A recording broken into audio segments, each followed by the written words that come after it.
Dang, we ain't got no theme music?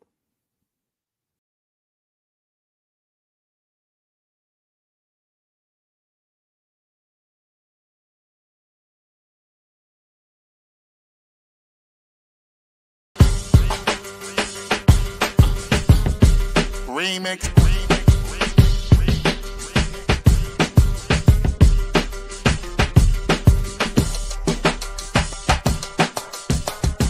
Remix. Remix.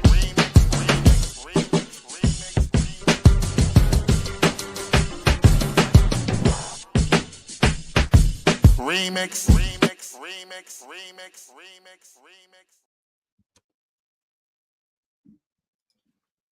What it do, niggas? Good morning. That's Welcome, quite an everybody. introduction. Yes. Good morning. Welcome, everybody, to the Remix Morning Show, Black Liberation Media. Amber, Erica, Jared in the building. Greetings, everyone. Geechee not Please like, coming? share, subscribe. I don't know where Geechee is. Ghetto.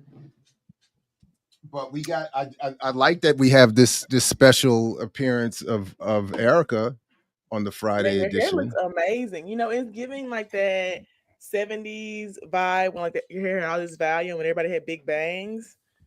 Well, thank you. I'm so happy to be here this morning. And Amber, I'm not going to even take that like in no kind of way because you said 70s, and just because I was born in the 70s, I'm like, it's Amber.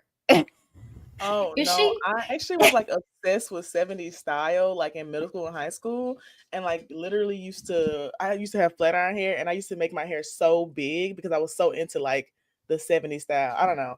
I mean, honestly, I should not have had ADHD then because why was I that obsessed with it? I was wearing bell bottoms and everything. Like it was an obsession.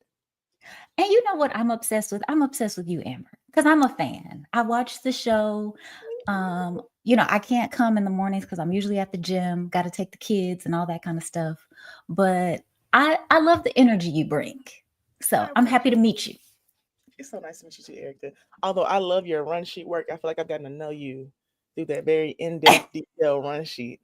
The infamous run I sheet. too like to go work out, but someone has been interrupting my workout schedule this week because they weren't showing up for work. I'm talking about Well, I heard he was under the weather, so I'm gonna give him a pass. they don't give a damn when women under the weather. Okay? I'm not gonna. I can't fight with you, girl. I can't. Also, for the second week in a row, somebody that asked me a super in-depth, extra-ass question, and I just want to say, damn, are y'all obsessed with me? I think so. I think it's safe to say they are. Yeah, probably. You're a phenomenon. Jared, what have you been up to? Yeah, Jared. I'm trying. First of all, I don't know why Geechee's just sitting back there when he can bring himself onto the stage. Do you need the introduction? I mean, here you go, Geechee. Yeah. Good morning. Listen, man, I'm having a rough day. They done locked me out of the studio joint. I see you back in your regular white people. You back in them old EYL studio settings. Yeah, man. And then I'm trying to. Did anybody hear from Max? I'm trying to email him too. So no, I wasn't the one in touch with Max. Man, don't play with me because so I went back. So first of all, no. So wait, I'm gonna go back and answer the question Erica just asked me and I'll be straight up. One of the things I've been doing is, unfortunately, we had my schedule got adjusted because we had to reset some things around baby girl's re-injured knee. Oh no! But injured it again. Yeah, there's like a newfound issue and a couple of other. She had the second knee injury, and then they found another. There's another meniscus. It's. She's handling it perfectly, but you know, it just is. I'm a little bit frustrated for her. So, like I tell you, there's a scene. Like I took her, so she still wants to go to. Because it happened in such a bad, she had just gotten promoted on a team. She had just starting on the team. She was going to get elevated again. And then the second injury happened again after she had made it all the way back, had run track and done all these things to make it back. And her dedication is such that she still wants to go to the practices, even though she can't do much. So she just listens to the coach and does all this. And meanwhile, I'm walking my laps around the track And I just had this view of her just standing there the other night, you know, at the end of a little bit. Cause I'm like, a little bit. It's too much for my emotions. It's a little bit. It was a little bit. So I didn't make eye contact as I walked past her on the track and just kept moving. It was just like, you know. Getting your senior movement in, though, you know, it's real important. Oh no, I'm trying to live out of spite. That's it. This is out of spite. But the other thing that's really just that said, you know, parallels or overlaps with what we're doing this morning is that I'm working on this book chapter, and I just got the new Real Hard deadline for Tuesday. And then, so Erica, when you said last night, I think that because I'm reviewing your work, no, Erica, your work is essential. So I'm finding, I'm like, I'm adjusting a little bit of what I'm doing to try to at least, I can't get into it, but allude to what you're doing. And you said that, because then I read this Max Haven thing, which I had never read before for today. And then I asked you, you know, I was like, is this something, because it sounds like the stuff that you write about, but I didn't recognize the name, or maybe I vaguely recognized the name. So you said, yeah, I would love to, because I use his work. So I went back again last night and was looking back at your work. It was like, damn, she got Haven all through this joint. Maybe that's where it was some subliminal. I don't know, but I had not read his work before. So I was like, so so that's what I've been doing. I'm trying to get this chapter done, of course, you know, still on my 4-4 grind and all of that. But what kind of book are you writing? It's a chapter. It's just a chapter. It's not even a book. That's the thing. Never mind. I just want to say shout out to my nigga Jamil in the chat, because we do organizing together, and I just saw your comment. Oh, you know what? And but why is it a never mind just because it's a chapter? Because I feel like it's like that's work, but it's not like as much stress as a whole book. Let me clear this up. So wow, when I thought the email said at the top at 8, but he actually said 9 at 4. So I'm the one. So he is at 9 o'clock, not. So Erica, me telling you 8, that's his fault. That's Geechee's fault. but I promise you, like that's what Geechee, I thought. I could have been at the gym right now. Yep. I do. Erica, what you be? All right, tell me this. What was today? Leg day, upper body. What was you doing today? So I do like this group training thing. So I have a trainer, but he trains a bunch of us at the same time. So he'll be like, you get on the stair stepper for so many minutes. You go do leg presses. So that kind of thing. So I don't know what, I don't ever know what I'm going to do. I don't like those group training things. And I think it's because me and Jared will do a virtual training for you. I think it's just because I prefer to work out by myself. Also, I think that like my ADHD shines the most when I'm working out, and I'll just stop doing what I'm doing and do something different. And that's why I don't go to group yoga classes, because one, I like to do modifications because I'm fat, and y'all act like everybody can do like headstands randomly. I was like, what is wrong with y'all? Secondly, I like to just switch it up. Like I'll be doing a yoga video and then start doing other random stuff because my attention span bad.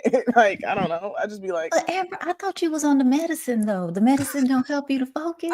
I am. I don't take the medicine until 8:39 a.m. after we finish the show. That's why y'all get the best content from me, because I'm unmedicated. I'm kidding. But no, I don't take it till like 9 a.m. because I have to eat something first. So that's why I'm usually drinking this protein shake. And then when we finish this, I'll take it. Gotcha. But I usually I wake up at 5:30 and I try to start working out by like 6 a.m. But when we have the show on Fridays, I usually prep before, because I know y'all think I don't be doing nothing, but I actually do be reading the stuff they send. They might think you don't be doing nothing, Amber, but I know you be doing it. Amber be with all the y'alls all over it. Wait a minute. Where are they thought I was just funny and stupid. I said, dang. Okay, as long as Geechee and I don't get caught in these strays, I mean, no. I'm not talking about y'all. I mean, they did just conclude the trial, but I'm not trying to be on the set of Rust now. I do think it's interesting that the guy who I think I'm gonna see that movie though when it comes out. I think the movie Rust. What is it about? I watched the documentary about the woman that got killed on the set by Alec Baldwin's accidental gunfire. You didn't know it was real. But I Yeah. hate that now he has this show on TLC because my dirty little secret is that I watch TLC when I'm Who has a watching show? Alec Baldwin and his whole family. Oh And I'm like, no. how would you go from Do he this have super a traumatic non-white event, wife? shooting somebody, to then having this reality TV show? It's crazy. TLC love problematic people. First of They all, do. does he have a non-white wife? So the word on the street is, and I don't know, and you ain't heard it from me, but the lady says No. her name is Eladia, but the girl really named Hillary, and like she a regular old Yeah. white girl, but pretends Because to be somebody like said she was she's faking an Eladia. accent. Yeah. There's a lot of cosplay And I going was like, on. what? I actually forgot somebody died too. Damn. Yeah, man. And then for them to have a reality show after is crazy. But she quietly, again, she was a very interesting woman to have come over here from Eastern Europe to get into film, has her own film career, had shot her own things, had worked her way to get to that spot. She was a cinematographer, a director. She was going to be a director. She was working on doing the cinematography, but I didn't realize this. She wasn't the director of Rust. But as whatever her role, I don't know if it was officially cinematography, but a lot of what she was doing was she was setting up all the shots. So a lot of what this documentary focused on was her art as cinematically and photographically. And so in terms of the film process, she, not the director, she was the one saying the camera's got to be here, it's got to get like this. And and then they went into the backstory. The reason she was there to get shot in the first place was that it's but it's her being there to get shot. It just made it really funny. But it's wild because it's a whole process descending from labor conditions. The workers on the film were like, we're not being treated properly. We're not being, you're overworking us. You're rushing too many things, and you're making the set unsafe. With the gun stuff, to save money, you hired this rookie armorer. There's two, so people walked off the set. So the reason she was there was because a lot of her staff was not there. She was supposed to be somewhere offset looking from a little, studio setup to see how everything looked. But she was right there sitting basically right next to Alec Baldwin saying, hold the gun this way. And they even have they don't show you the shot, of course, but you see the scene he's working on where he's sitting in the church. What's the name of the documentary again? That part I'd have to look up. Okay. But I bet if you Google documentary about Rust, it'll come right up. But you see his arms start to come up to draw the gun like he's being told to. And then it just shoots, and it goes through, it goes through her in killing her, and then into the director who had a shoulder wound behind her. So it killed her instantly? I think she survived to the hospital maybe, but it was asking what platform is the documentary on? Where were you? Man, my bad. I wasn't ready to talk. I probably somebody said Hulu. Shit when you ain't got all the details. Yeah. I point you to it. I gave you enough to go find it, and I gave you all the essentials. That really was. I understand. That's the professor in you, Jared. Just give them enough. We good. Yeah. That's enough. Yeah. I got all my degrees. I'm not trying to fact find. Last Take, and it's on Hulu. Thank you, A-Rob. You do all the research, Amber. Now you say you ain't trying to fact find. See what I mean? I don't want to do all that. Yeah. Hey, by the way, because Jared, Erica, and Max should be the real EYL, since y'all gonna put a nail in the coffin of financial literacy, y'all should probably lead the conversation. So one of y'all leading the conversation. I'm just here as a student observer. Erica, student observer. So, Erica, I don't know if people glean this from watching Brokish. And I don't know if this is your Southern, I don't know if this is like a Southern humility, demeanor. I don't know what this is. Just you as a person. But I've read your work. Jared, this is the thing. I appreciate. So Jared is I consider him to be my friend. I hope he's my friend. He's my mentor. He's on my committee, right? All these things. And I respect Jared and I appreciate him. Yes. And he he supports me, but Jared is kind of like the proud big brother that put 20 on a 10, if you know what I'm saying. Like, it ain't all He's not that gonna give you I'm real doing, criticism. but That's a he fall. makes it seem like it's. But here's the thing, though. If it was, I 20 feel on a like if it 10. was so good that somebody would publish me, and I'm out here, I got my stuff been out here trying to The get opposite. published The opposite. forever, and The the people are like, "No, ma'am, we are not publishing your work. No, ma'am, go try again. Go ask somebody else." That's the opposite, Erica. Thank you. The other thing, this is one of the things I do think that could be from the way I see what you're doing, you're trying to publish in very professional, academic, sociology-based journals. That may not be the space that can handle these arguments. So I don't know exactly where, like that other article that you sent me some months ago about that was similar to this Haven work about the indigenous and financial literacy in Canada, and the settler colonial relationship that is literacy in the first place. Like, I don't know where that journal article was published, but it might need to be.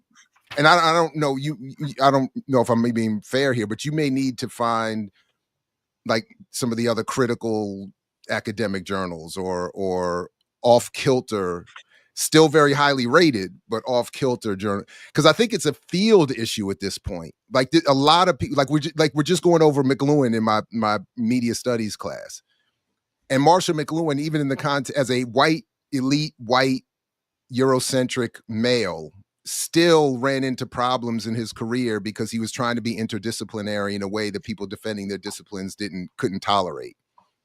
And I'm beginning to think that might be something you're running into. In addition to you're raising very important critical issues. You're directly and indirectly critiquing the establishment.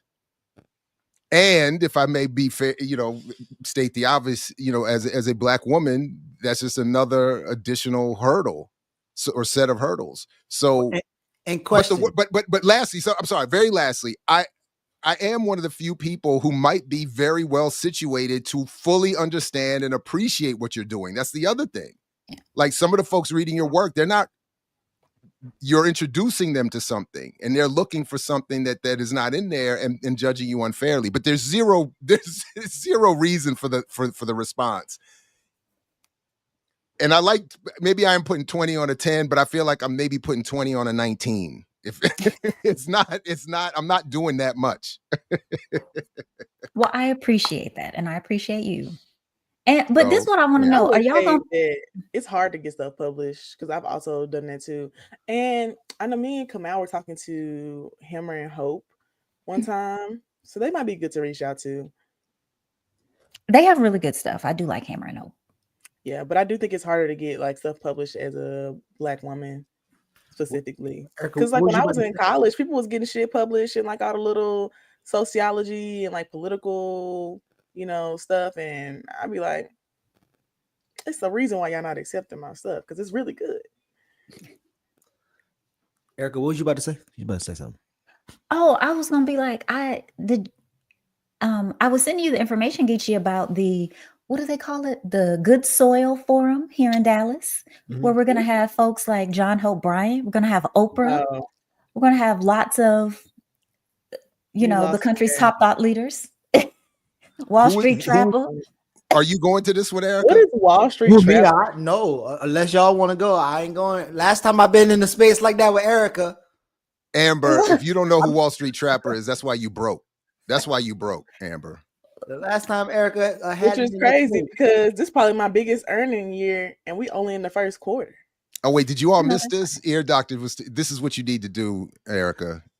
Go to Science Fiction for publishing. Thank you, Ear Doctor. Appreciate you. This is my question. Have you pitched to Hopper and Collins? I haven't pitched to anybody except submitting my work to academic journals. So I haven't done like a pitch at all. I've only found journals that I thought matched up with the work and sent them there for them to be like, no. Because I'm asking because I feel like they did, and they're soft. They're way more soft pedaling than you could. But Erica's doing academic stuff, right? Academic journals right now. So that when so now the chapter I'm working on is with Georgetown University Press. Okay. And I've already told them about what? That I have the next superstar that they need to start thinking about publishing coming next. So that's I know that's motherfucking right. We can tell you a girl dad, because one thing about Jerry, he gonna big up a black woman. My daughters they said that they call me that too. They were like, you were supposed to be a girl dad. Like you couldn't have done. Yeah, they have a whole thing about this. That's funny. Yeah, I can see it. Hey, Beds is coming back tomorrow, boy. I'm telling you, Beds is serious. The Black Excellence Deep State. Y'all don't know? We do it's not a special expose we doing over on my channel. You just be doing shit. It's a weekly expose, and part 2 drops tomorrow. It's gonna be anyway. So there's a Black Effect podcast specific question. So I'm gonna go grab some books so I can answer that question. I'll be back in a few minutes. Which book? To answer which question? So are we going to the forum or what? Are we paying the $400? Y'all paying the $400 to send me to the forum? I don't know what the process would be for making the pitch to BLM, but I definitely personally have 5 on it. Dollars. I would $5. 5 USD. 5 USD. Be very clear. Right. Thank you. Yeah.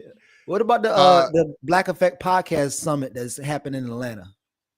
Wait a minute. There's too many. Wait. Back up real quick. Can we finish the soil one first? Where? Yeah. Can you pull it up, Jared? Let me see if I can. Because the people need to see. Yeah, I don't have that ready, but if you find the link first, I'll let's see. Ground is soil, Oprah. Good soil. Oh, good soil. There you go. Why did I say grounded? Did you send me something? In the private chat. Okay, good. Yeah, thank you. Oh, you got it? Oh, I'm pulling up. I got it. Good Soil 2025. 3 days of transformation. 3 days to transform your business, your community, and your life. June 12th through 14th. AT&T Performing Arts Center in Dallas, Texas. So that is Erica's, so you could physically get there relatively easily. Is that am I being fair in saying that? I don't know. Yeah, I live in Dallas or around Dallas. Yeah, that's what I was like. So I don't know. Registration. So register now. Let's see. So you can meet folks. I don't know if we can afford it though. Oprah and TD Jakes. I mean, swallowed. Have you ever been swallowed up? I'm surprised your boy. Phrasing. The one who said close the door. Damn, I'm forgetting his name already. That's Wall Street Trapper. There you go. Marvin Sapp. Close the doors. I'm surprised Marvin Sapp. Amber, just so you know, financial literacy advocate for personal financial freedom, the Wall Street Trapper. I knew Amber was about to say that. I was waiting. Amber, I have a bone to pick with you though. That's why y'all follow for his bullshit. Amber, this is the only thing I got to say about you that's not good. You think everybody fine. Amber, I think you need to put some guardrails up. Everybody's fine. Too many people you thinking fine. I'm not in charge of this. This is automatic. Martin is ugly. TD Jakes is not fine. Keep going. It's too many people you out here thinking fine, Amber. Honestly, if you really pay attention, the niggas out there are fine look almost exactly alike. It's a very specific type. John Hope married up. I will say that. I can say that. You should use that money to get some Botox or something because he's ugly. Brian Alexander ugly too. I got a very specific type.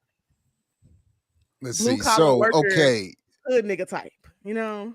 So general access is the 400. Yes. If we really kick in, we can get Erica for just under 700. We could get her the VIP.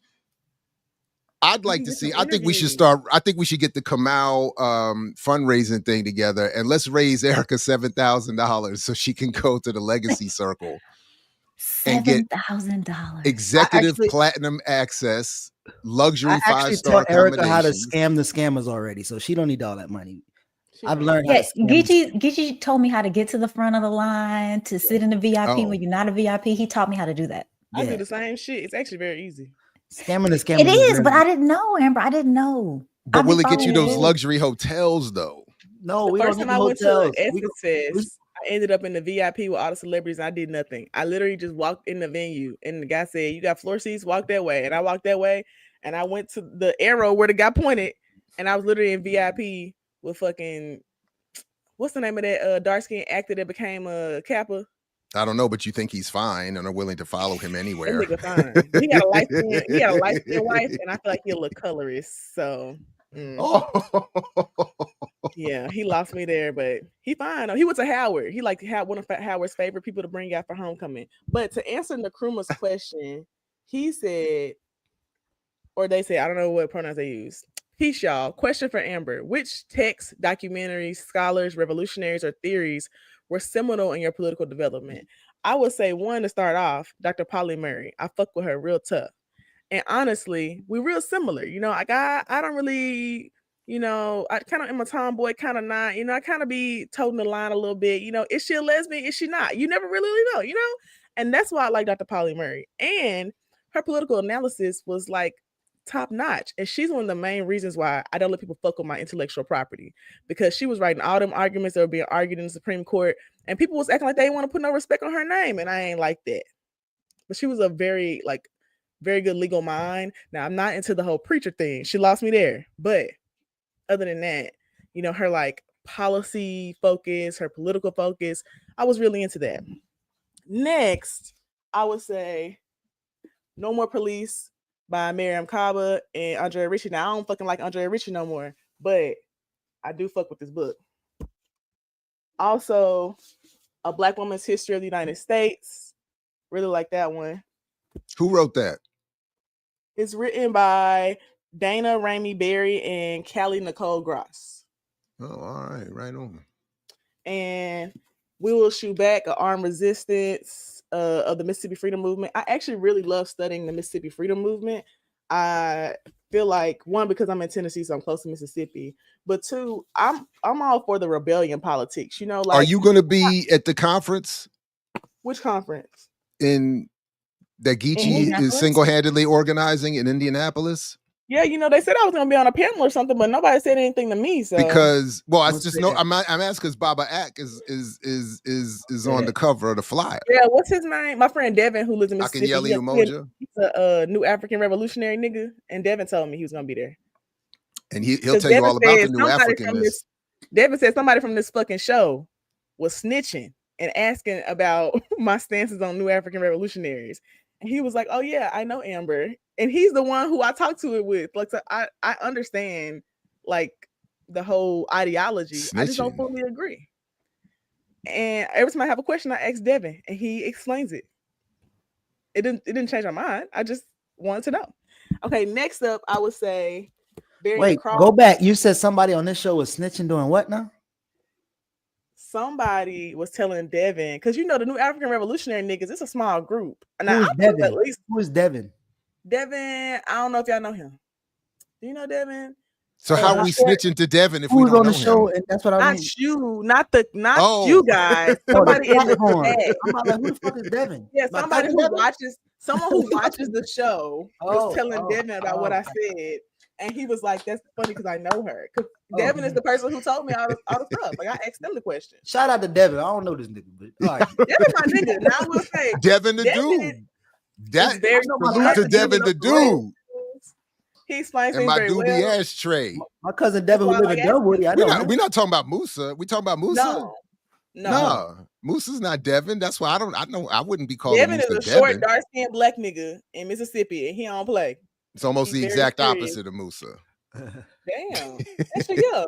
Well, you said he's short and dark, right? And Devin got to pay. Yeah. Okay. Continuing my book thing. I really like The End of Policing by Alex Vitale. I actually know Alex Vitale, and I really like his arguments. Yeah, I love his arguments. It's a good book. I love his arguments, and y'all know I'm an abolitionist, so I fuck with it hard. And then Begin the World Over by Kingly Sun. I got this from Bold. I did Black Organizing for Leadership and Dignities, one of their trainings, and do like some of their trainings and stuff still. And they sent us that book. And then my absolute fave, like revolutionary, is Amilcar Cabral. So Unity and Struggle, really like that one. And Tell No Lies, Claim No Easy Victories. And if y'all listen to my song that I played on here one time, it's just about to be like your birthday song. Everybody liked it. Thank you. There's a specific line that says, Amilcar taught us claim no easy wins. The struggle's ongoing. We getting victories again. And that's where that came from. And there's more. I also I just got this book last year, but We Refuse is a forceful history of Black resistance, because I also feel like we act like Black people just was taking shit and wasn't fighting back. And I know for sure my ancestors was fighting back, because my ancestors are from Guinea-Bissau and they liberated themselves. So I fully believe in highlighting the ways that we were rebelling, and I feel like we don't do that enough. And then like liturgies, because I feel like sometimes Black organizers especially stress themselves the fuck out, and they don't have enough like tools in the toolbox to just calm the fuck down. And so I really enjoy good laments, really into like a good liturgy that I can read and then also digest and take in. And that's by Cole Arthur Riley. I have another one of her books too. And I actually met her one time, and I really like her, like, not political stances, but mostly like her theories in general, because she's just like me for real. Like, she has a lot of stories about doubt and uncertainty. And I always question everything, and I'm very uncertain about a lot of stuff. And she was talking about how, like, just in life, the way she moves through life, things can be difficult for people who are working with her or like know her, because she's always questioning everything. And I honestly think that that's actually how everyone should be. We should question stuff more. But she told a story about when she was like a little girl, and there was some milk in a cup that she took from a restaurant. Her dad was like, "We're going to drink this when we get home." And she was like, "But how do you know that there's milk in there?" Because she couldn't see it. And she was like just talking about how her uncertainty like guides her through life. And it was really good to me, because I feel the same way about a lot of things. So I really enjoy her work. I also just want to preface, I ain't read all these damn books. I probably read half of most of them, like half of the book for most of them, or I use them for stuff. Like I've used Bearing the Cross for like research text for something I wrote. And I use End the Policing for some stuff too, but the other ones I've all read. Usually like in book clubs and stuff, because my job has a book club. That's who sent me the We Will Shoot Back book. And we had like a little book club with it. If Jamil on here, he was reading the book with me. But let me think. Did I answer the full question? Trying to think of any other things. Documentaries. I'm actually really into like prison documentaries, like stuff to talk about like psychological theories around prisons, stuff like that. I don't have a lot of scholars that I'm into. Like I really like Dr. Pauly Murray, and Dr. Ball is cool too. I read some of his stuff. You know, he got this book about economics and shit. Well, if you're into prisons, you got to get Tip of the Spear, or Yeah, Sunday Burton's book. I put it on my list to buy. It's because I really do love like uprisings of any kind, prison uprising, all of it. Like I really fuck with it. But I think that the thing that was the most seminal in my political development was Dr. Pauly Murray and her work, and Amilcar Cabral and Malcolm X. Speaking of Tip of the Spear, one of the conversations one of the things that I didn't take the conversation Wednesday night when we was talking about on Dare to Struggle Dare, when we was talking about to die for the people or live for the people, I didn't raise the point of like, how does that argument exist in prison struggle? Like when people or even people who are enslaved, because some of the argument was used to say like there are people who use the word to die for the people, they got to die for the people, and they just like willfully give up their life. And I don't think that Yusuf was trying to frame it that way, but I kept hearing that, and I you know, when you just brought up Tip of the Spear, I think I should have asked about, does that also apply for people who are being harmed and they decide to rebel or fight back with the likely of them being further repressed or killed in the prison? So I know that was a little off key, but that's what I was. Someone asked in the chat about Blood in My Eye. I have Blood in My Eye, but I have it as a digital copy. I also have the other George Jackson books, My Brother Something. I have a lot of books as digital, not actual physical. The only physical books I have is because someone bought them for me, or I think I bought 2 of these. But most of my books are digital or audio books. I prefer audio books. And this is not my whole library. Actually, my whole library. How do you? I'm sorry, real quick. How do you or anyone take notes while you do audio books? On another notes page. I don't forget anything. I got ADHD. You have like you just open up and create a note for the book you're listening to and just write it there. Yep. I still haven't got into. That's probably a better idea. I struggle with audiobook. Yeah, I still kind of PDF and physical book right now. So it's easy for me to like drive and listen to them because like I take a lot of road trips. So I know, but see, that's the issue that I have is because I was listening. For instance, I listened to I set it up to do text to speech and listen to an article on the way to work the other day, but it was killing me because I was either literally going to kill myself trying to make a note or trying to remember or literally pull over so I could do what Erica just suggested. But I can't. That's not functional. You do that with something that you really want to take in like that. So I find that I can only do audiobooks if I'm on the beach or I'm trying, like if it's a low stakes, non-serious thing. But if you care about where you're taking, I can't do audiobooks unless I'm like sitting writing notes right next to it, because then you miss out on all the good stuff and you have to go back and then what's right. Voice memos. But then how do you? But then you got to stop the speech and then open up a voice memo and then speak the note. That's my goodness. And I'm driving. You doing all that like you trying to set up ammo car gonna get people in accidents. Don't listen to ammo car. The closest thing I can do is listen to a show, one of these shows while I'm driving. But I really cannot get into audiobooks. I mean, I used to listen to like lectures and stuff, but I don't know. So like I listened to like the last 3 or 4 episodes of Brokish on my drive back from Ithaca a couple weeks ago.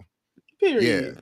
Yeah. And but this is one of the issues I was running into. It was like I would really like to make a note because I would even be saying to myself, "You're not going to remember that." By the time you even get to Maryland, that's not true. You interviewed. I mean, first of all, the 2 of you were funny, and then the other one is, but you had a couple guests on there that were saying some things and sharing their research, and it was, it's like. But anyway, all right, but okay, all right. Somebody gonna use an app to make a note on your car little dash thing now, and so there you go. Somebody gonna use that AI. I don't know. Maybe it's just because I feel like I don't be forgetting stuff, but I'm not really big on taking notes, especially from audio books. I just remember it. But in my regular books, I will like write stuff or take notes.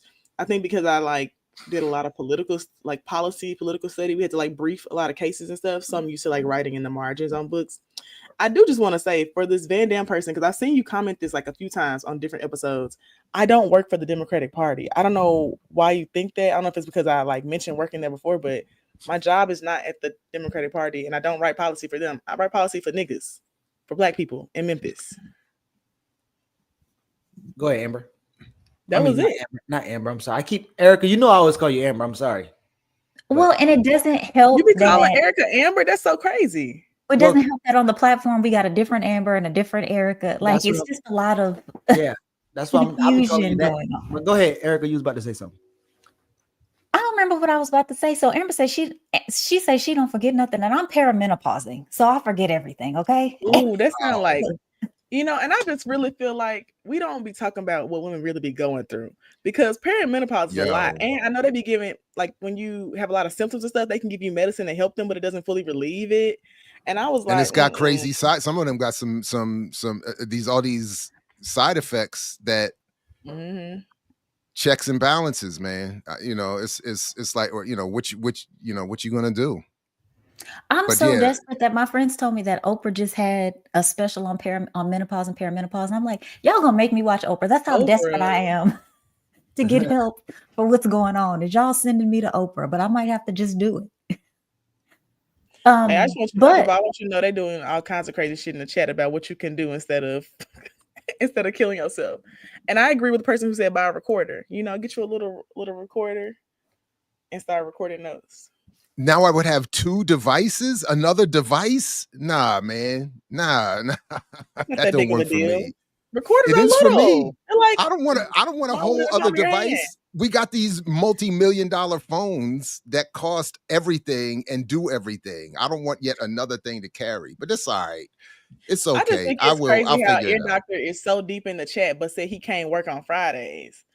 I don't But know. he might be at the gym or something. He might be doing somewhere he can kind of nigga be a don't little work bit out. in. But don't do him like that. Don't do him like that. He be playing basketball. Ear Doctor is in Doctor, you shape. playing basketball with them knees? He is. He actually is in shape. Don't do my friend like you that. should. Yeah, you can't do my man like that. And in the spirit of the Ear Doctor, are we gonna talk about some news, or we just here? And also, Yeah, I mean, we have news. I got over to stories. I have a couple things. So well, one, I'll start here. I got a couple things. I actually have to leave at the top of the hour to go do a drop off. Oh, So I don't even know if I'm no. gonna be here when Max comes, because Well, I gotta do go you take my daughter to school. well, is there You can't something miss you school would want to today? say? Is there No, something you I would mean, want to say? hopefully it'll be fast and I'll be able to come back quick. I just want to be a student. I just really appreciate the connections that he makes between like financial education and neoliberalism. And I've been thinking a lot lately about this, how neoliberalism is like counterinsurgency and how those things connect. So I just want to hear what the We people can have tell to you getting say. a PhD, Erica. Don't do that. It really is. If the people that, when you hear financial literacy, you should hear a hustle. The flag should start going up. Put your hand on your wallet and on your pocketbook and grab it tight. I think that the hard part for me about financial education and financial literacy is kind of about like how people have these notions about like dieting and food and stuff, and people are like, you have to restrict how much you're eating, but it's like everybody's got to eat. And, they're trying to really limit the way that you do that and, good food versus bad food and all these kinds of things. And then when I think about financial education, it makes me sometimes think the same thing, because like we have to participate in this economy. So we have to know certain things about what's going on in the economy. But people sort of use that against us and make us feel bad, right? Like you're not restricting yourself enough. You're eating too many calories, like as it relates to your spending habits and all these sorts of things. So I'm also thinking about those kinds of connections, like just other ways that society tries to discipline people. And financial education is just another one of those ways. So as you were saying that, I watch a lot of these, I watch a few of these fitness channels. And there's a lot of debate in these circles around steroid use, and it's been a lot of steroid deaths lately, and people presenting themselves as these influencers in the fitness space who don't claim or admit that they're on steroids. And I feel like there's a parallel here with what we've been talking about, where people like John Hope Bryant or other financial literacy gurus will tell you, you could have a body like this if you just eat like this and keep your and they leave out the fact that they're getting this infusion of capital from outside sources often. So they leave out the steroids and show you this immaculate, and then you're supposed to go try to get this body by just going to the gym and eating fruit. And you like, and then in financial literacy, I balance I don't go spending on stupid stuff. I'm saving and I'm still broke. And then they come behind you, and then everybody's supposed to walk away feeling terrible about themselves and blaming themselves. And it's also not realistic. Yeah. No, I know. I it's not saw this realistic at one. all. I saw this one. A bodybuilder influence died on a treadmill the other day because and this is one big point that I've learned a lot lately, and I never really appreciated the body. Your heart and your body doesn't care whether your size is from fat or muscle.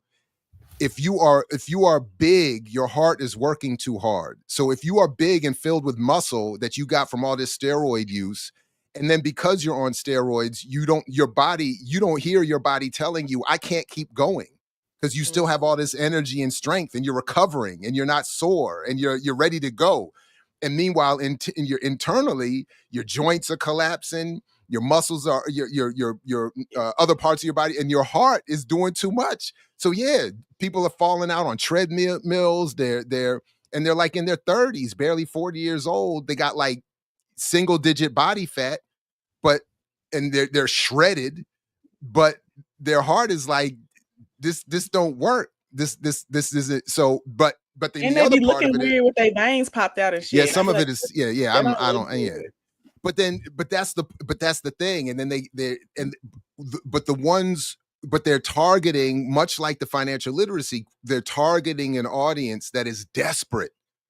So they're targeting these young teenage, mostly boys, who are thinking, I'm too small, I can't get, I want to have the veins, I want to, or they're eat whatever it is.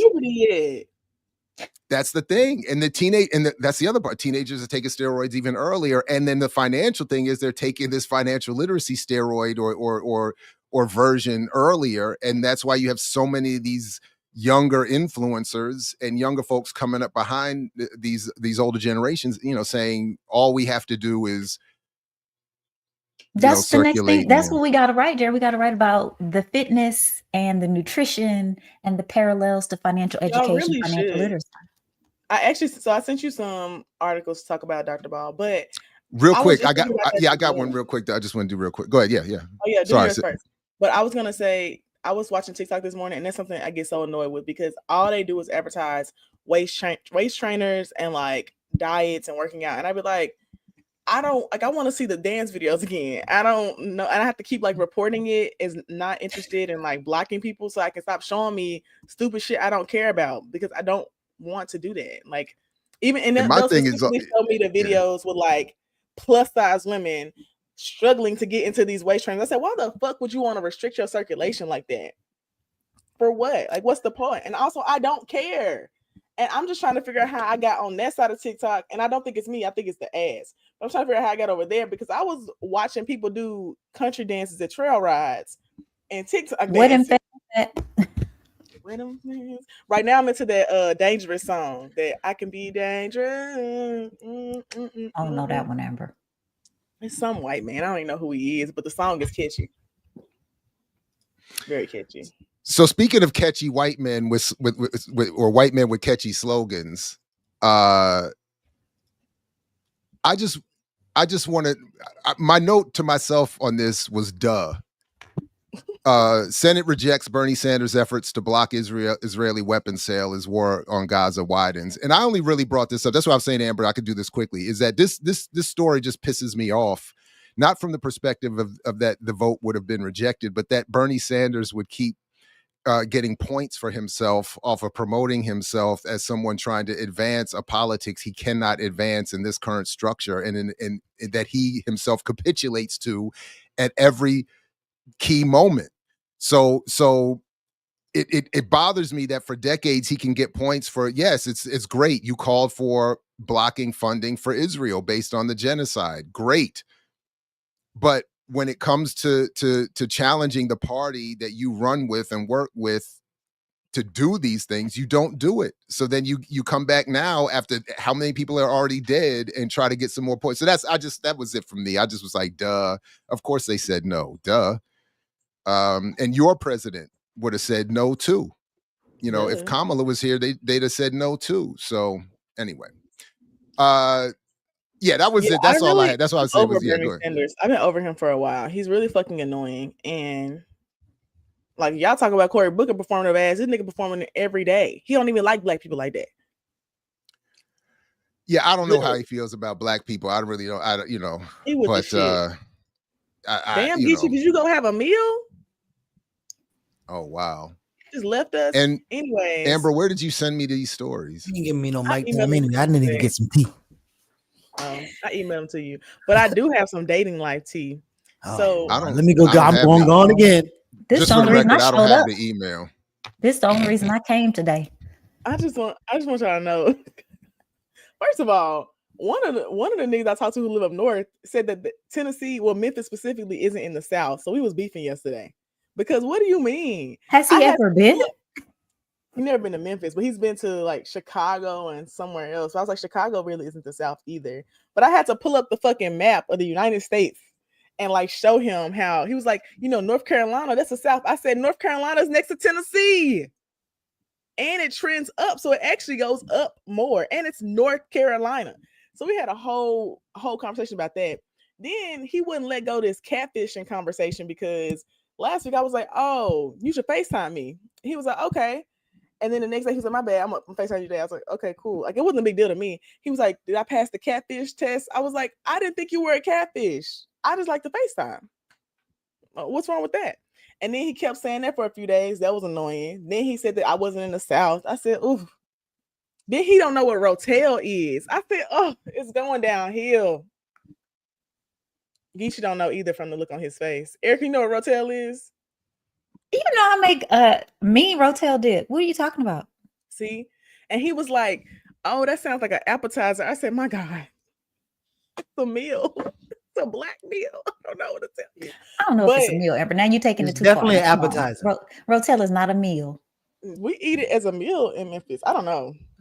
Maybe it could be a Memphis thing, but we definitely eat that shit as a meal. I made some yesterday for my mama. She was like, oh, are you going to make the Rotel? Because I can come over and pick some up. I said, yeah. And I was talking to the nigga when I was doing it. He was like, so that's like an appetizer. I was like, no, because we eat it like a meal. I don't know. Then the nigga I talked to that live in Africa that I don't talk to for real. Like, we're just cool. I told this man that we're friends. He didn't confess his love for me yesterday. I was like, all right, we're doing the most at this point. Because he tried to call me and I declined the call because I was doing something. And he was like, oh, you can call me and I can watch. I was like, chill out. Like, no. Then he said, it's just because of you. You lighten up my world. Like, the kind of joy I have when talking to you is just on a different level. Then I didn't respond. So he sent another message. Remember, since I saw you, I have gone blind. You can't be putting the man's musings out here for the world to listen to. Somebody needs this. Someone needs to use this. No, Amber. He's full of shit. He's trying to gaslight me. African men are full of shit. I want you to hear exactly what he said so you know that he's full of shit. This why we can't have solidarity. This right here why we can't. I'm trying to save somebody from getting gaslit by an African man. I don't know this man, y'all. I just want to preface that. He saw me one time at a party, asked for my phone number. I said no. He followed me on Instagram. I do not know him. I do not talk to him consistently. But one thing about African men, they're gonna gaslight you to get a green card, and I'm not falling for it. Damn, the whole continent, Amber. Don't do that. Oh my God. No, Amber, no. Ghanaian guy. Just this one specific Ghanaian guy. No. I feel like he's trying to gaslight me, and I don't believe he's loving me. He might be trying to gaslight you. He might be, but first of all, don't be putting people might have heartfelt things they want to send you. Don't be putting all your little poetry out here. I told him I'm gonna talk about it. He know it wasn't a secret. I said, I hope you know I'm gonna talk about this. He said, okay. Literally. And then he keeps sending me messages. I'm not responding to him because I was doing something. Then he was like, I just love everything about you and I'm ready to lose everything for you. I don't respond. Then he says, like, in short, I'm in love with you, Amber. I vulnerably confess it. And I said, you are not in love with me. You think I'm stupid. I also want to set the scene that I met him at a New Year's Eve party. I was at the party. I was chilling. And he was hitting on me. And I said, no, I don't want to give you my number. Then after that, he goes to the bar and is talking to a different girl the entire time. Like, he's not paying attention to me because I curved him. But then he was like, ever since I saw you, I just can't look at anybody else. Nigga, you think I'm stupid? You was literally over there chatty Cathying up with this other girl.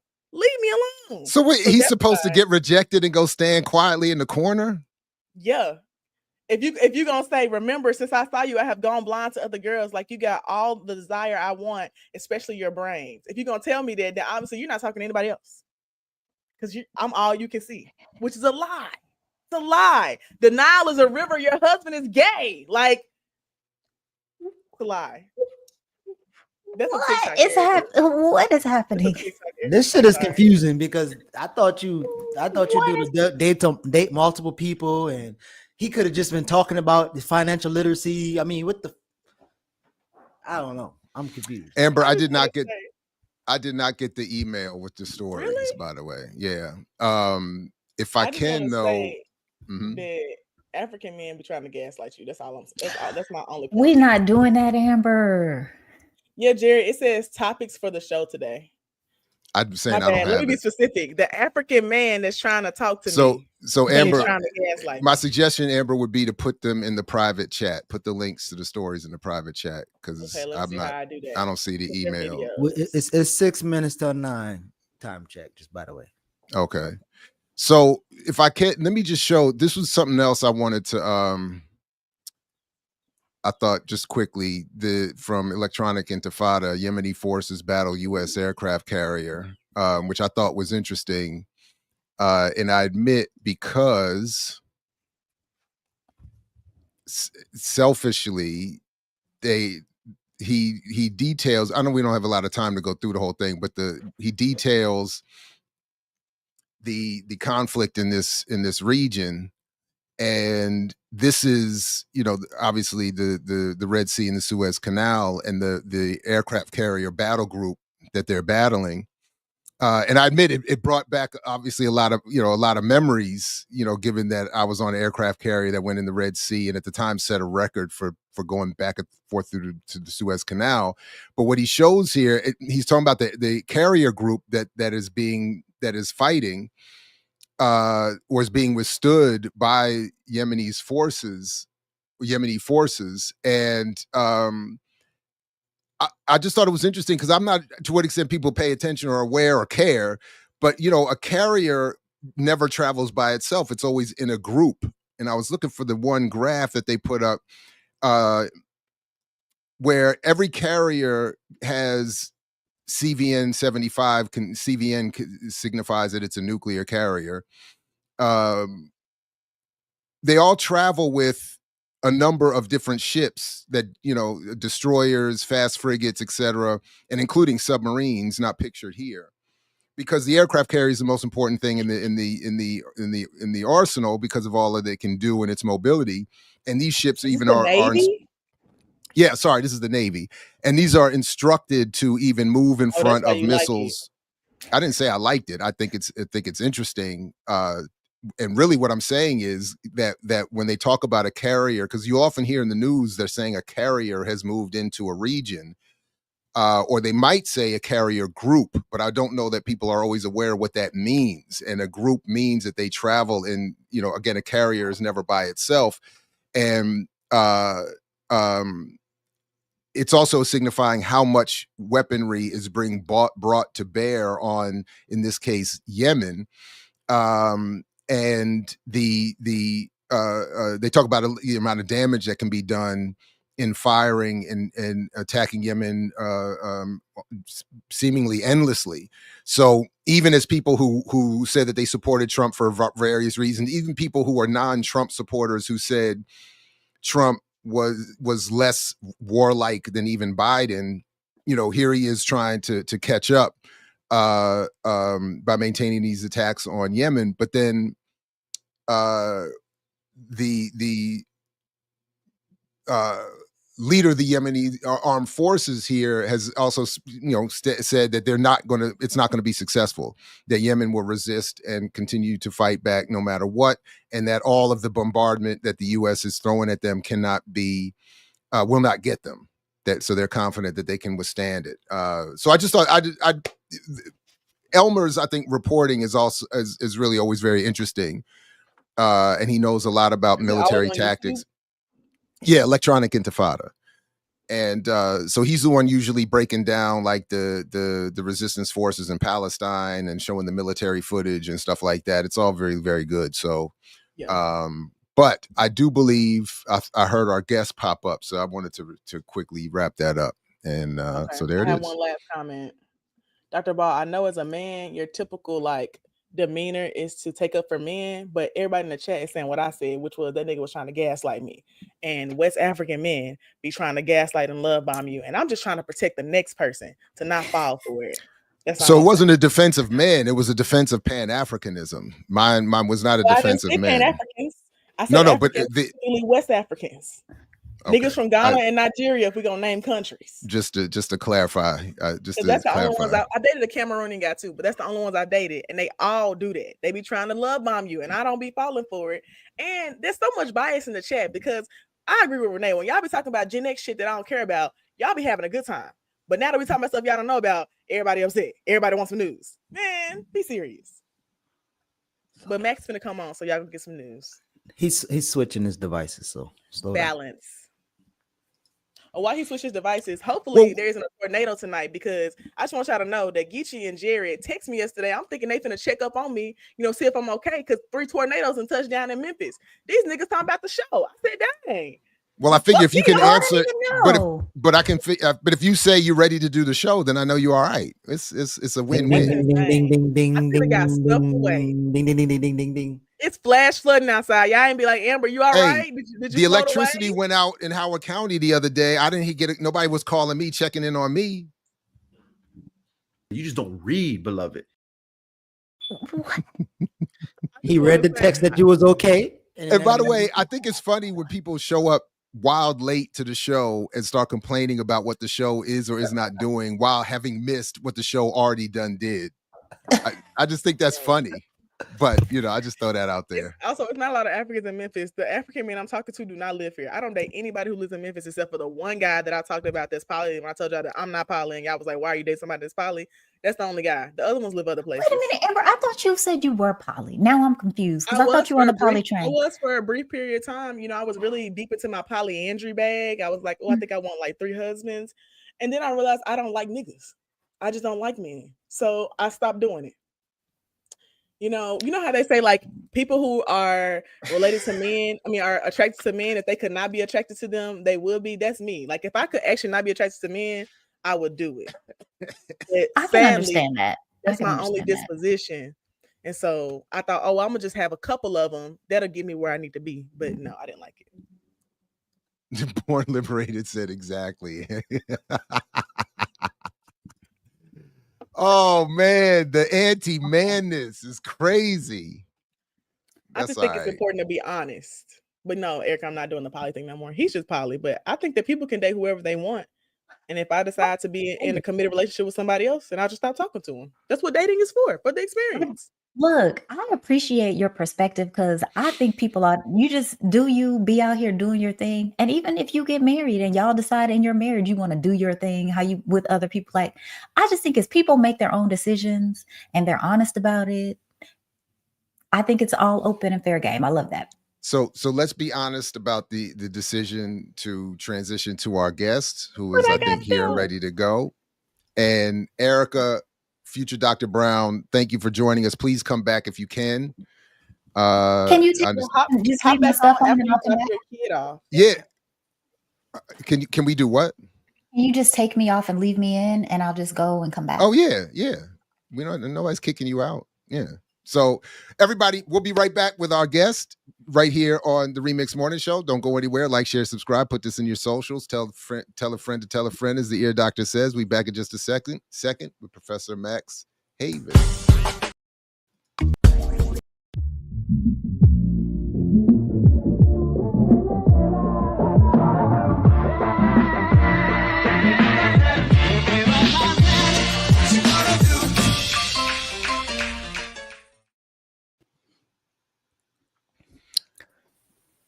Welcome back to the Remix Morning Show. Geechee Ya, Dr. Jared Ball, and Miss Showstopper Amber. And finally, we got the good brother Max Haven. Sorry about the emails and trying to get you and finally and whatever, but we've been having conversations on this platform to a great extent about the counterinsurgent argument of financial literacy. And we like to have a lot of fun on this. So yeah, welcome, Max. How you feeling? Hey, doing well, thanks. Yeah, definitely welcome. And future Dr. Erica Brown will be back in a moment. She is a big fan and supporter of your work and has in some ways introduced me to it. And I'm glad she did. And I will say off the top, I was hating reading your work in preparation for this morning. I was, because I was mad. I was mad that I had not read it before. I was mad at how good it is and how much I have to adjust my current work to catch back up to what you've already done with this. So thank you for it. And Geechee, go ahead.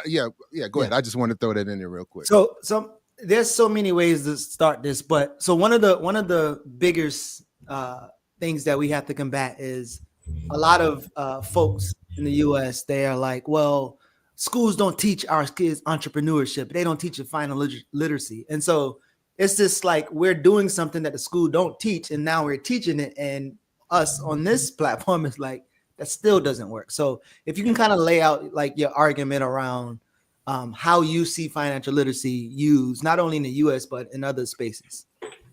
Yeah, for sure. Thanks for having me on. Yeah, I mean, financial literacy for the most part is just a scam. I hate to say it that blandly, but it is, because the reality is that it teaches young people, or even not young people, skills like entrepreneurship, about how to, manage their money, about how, to manage a household. And sure, those can be important skills, but the fact is, if you live in a completely sabotaged economy from the very beginning, those skills are not going to get you very far. We live in an economy in the United States and elsewhere where the rich just keep getting richer and taking more and more social wealth. And so it's basically like doing financial literacy for all of the people who are forced to play a losing game. And then largely what financial literacy education does is teach people to blame themselves for not being able to win at that game. And we see that pattern repeated again and again and again around the world in different places, as kind of elite institutions promote financial literacy education, sometimes for fairly good reasons, but without a holistic picture of what's actually happening within the system. So in some of my work, I've looked at financial literacy education aimed at Indigenous people in Canada, where I'm from, which, some of it does a good job of integrating Indigenous worldviews, Indigenous knowledge, Indigenous different ideas about wealth. But what it leaves out of the picture is the fact that the vast majority of us and working people in general are just being robbed. So it doesn't do the work that it claims to do. And I would argue that a lot of financial literacy education is actually deeply misguiding, because it's not educating us about what is actually happening in the financial and economic worlds. But so there's this other argument of like, I hear that and I agree, but it's still like, it's beneficial. It's still doing a little good. Like, would you say, and I know in your article, which both me and Jared would agree, you've been dropping some bars. I appreciate that. Would you say that it still intensify or exacerbates inequality? Like, is there like data to be like, it actually makes it even worse? Or like, how would you argue that? Yeah, I think it does in two ways. Now, what probably most people are thinking is, well, like, sure, maybe this education doesn't tell you about how rotten the system is, but at least it gives you some tools for surviving within that system. And I think that's a good impulse, but there's maybe like two problems with it. The first is that I think it sells us the myth that as long as, everyone was entrepreneurial and we all worked hard and we pulled ourselves up by our bootstraps and we saved money appropriately and we made good investments, then we would all be able to thrive. But that's not actually how a capitalist economy works. A capitalist economy is one where, everyone's competing against everyone else, and there isn't room for everyone to survive and thrive. There's only room for a very small number of people to survive and thrive, and a very small number of entrepreneurs to succeed. I mean, the secret of entrepreneurship is that like 9 out of 10 entrepreneurial projects fail. And arguably that's the way it should be, but that's not a very good way to build a system where we care for everyone.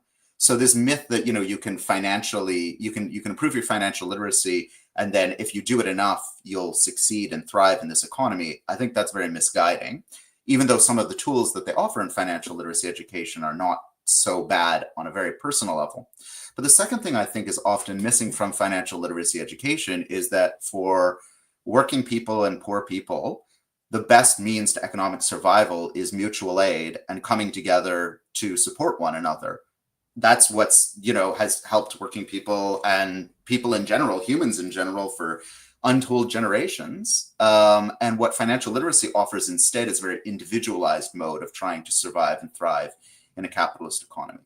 So even if we're not going to get rid of capitalism tomorrow, which to my mind is unfortunate, but even if we're not, we would still be better served by a kind of financial literacy that said, hey, here's ways to pool your resources with your community. Here's ways to build local self-reliance. Here's ways to build a kind of solidarity and mutual aid economy that we can actually use to survive together. And that's almost nowhere in the kind of standard financial literacy curriculum.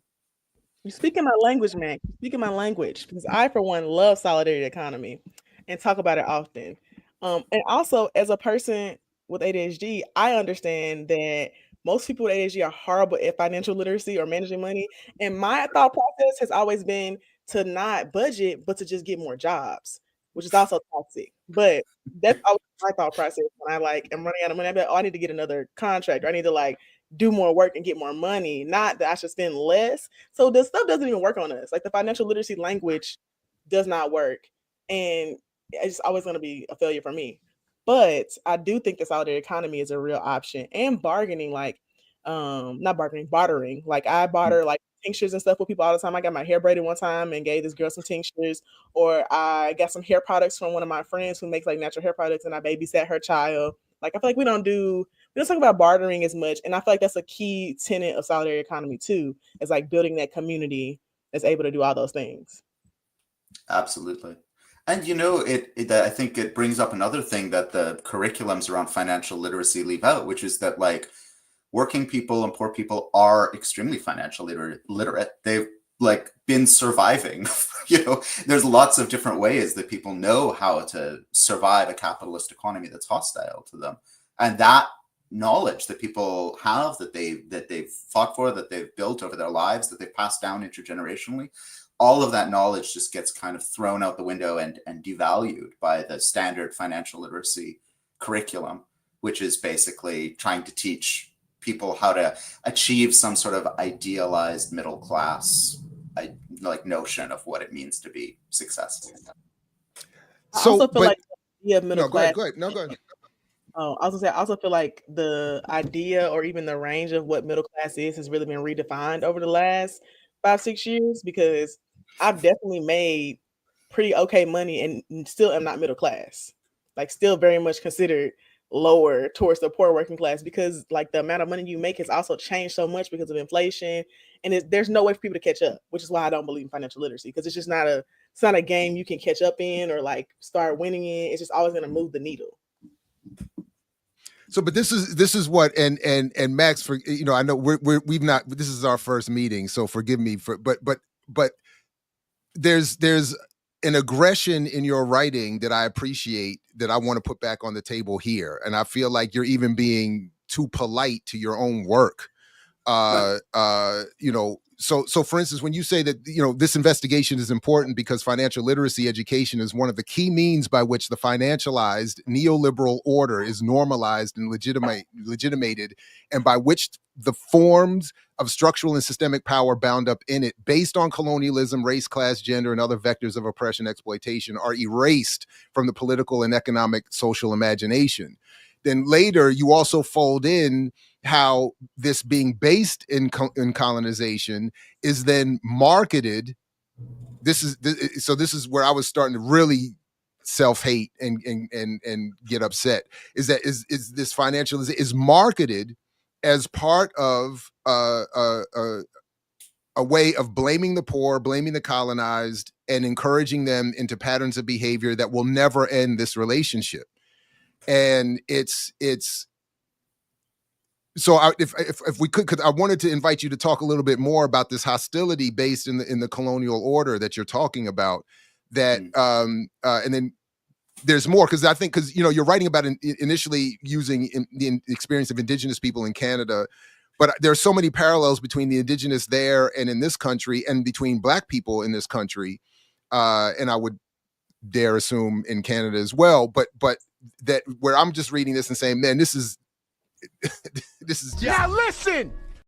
So, but yeah, could we go back to that colonial foundation and the neoliberal order that you're arguing that this financial literacy is meant to manage?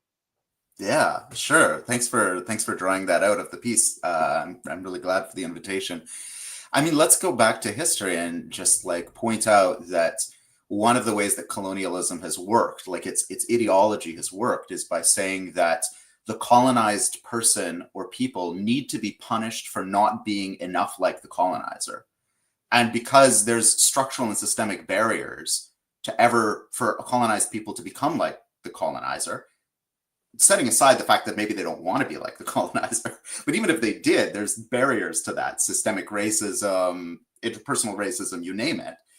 This provides the pretext always for the beneficiaries and authors of colonialism to say, like, this is why our racism and colonialism needs to persist, because the Indigenous person, Black people, other colonized people have not yet learned to sufficiently be like the colonizer, which is to say, like Western Europeans, by and large. So that's like a long pattern, and we can see it repeat again and again and again over the like 600-year history of colonialism. And I think actually in many ways, financial literacy education is, in most of its appearances, just a repetition of that, which blames the colonized for their experience of colonization because they are not able to emulate the norms and standards and values and practices of their oppressors. So in the context that I was studying in that article in Canada, you see this again and again. Like, Canada's a country like the United States that's built on stolen Indigenous land with stolen Black labor, and the successive waves of exploitation of different racialized groups in the whole history thereafter. But all of that history of where the wealth even came from, on which the country is based, is erased.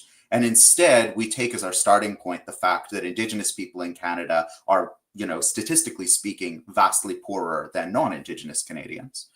And then that becomes the problem to solve. The problem becomes like, why are Indigenous people poor by and large, rather than how did Indigenous people who used to be the custodians of one of the richest territories in the world 400 years after the beginning of colonization in that place become so poor? So you just erase the history and blame the oppressed for their own conditions. And then financial literacy comes around, and sometimes in quite well-meaning, genuine ways, tries to solve the problem. But the problem it's trying to solve is not the real problem. And as long as we don't actually focus on the real problem, which is the deeply ingrained structures of colonialism, structural racism, capitalism, neoliberalism, financialization, whatever we want to call those things, then we're not really going to solve the problem at all. So I told Jarrett and Erica, who was on before, who I can't wait for you to meet when she comes back, that y'all three are tasked with the responsibility of destroying this whole financial literacy argument, and then i.e. capitalism. But I want to read this another bar, right? Before you do, real quick, I'm gonna get the drop ready for you too, because the chat was mad at me, Max, because you might not be aware of the full drop. So I'm gonna play the full drop when we get this next one, just in advance. I'd be like, so it's not a surprise.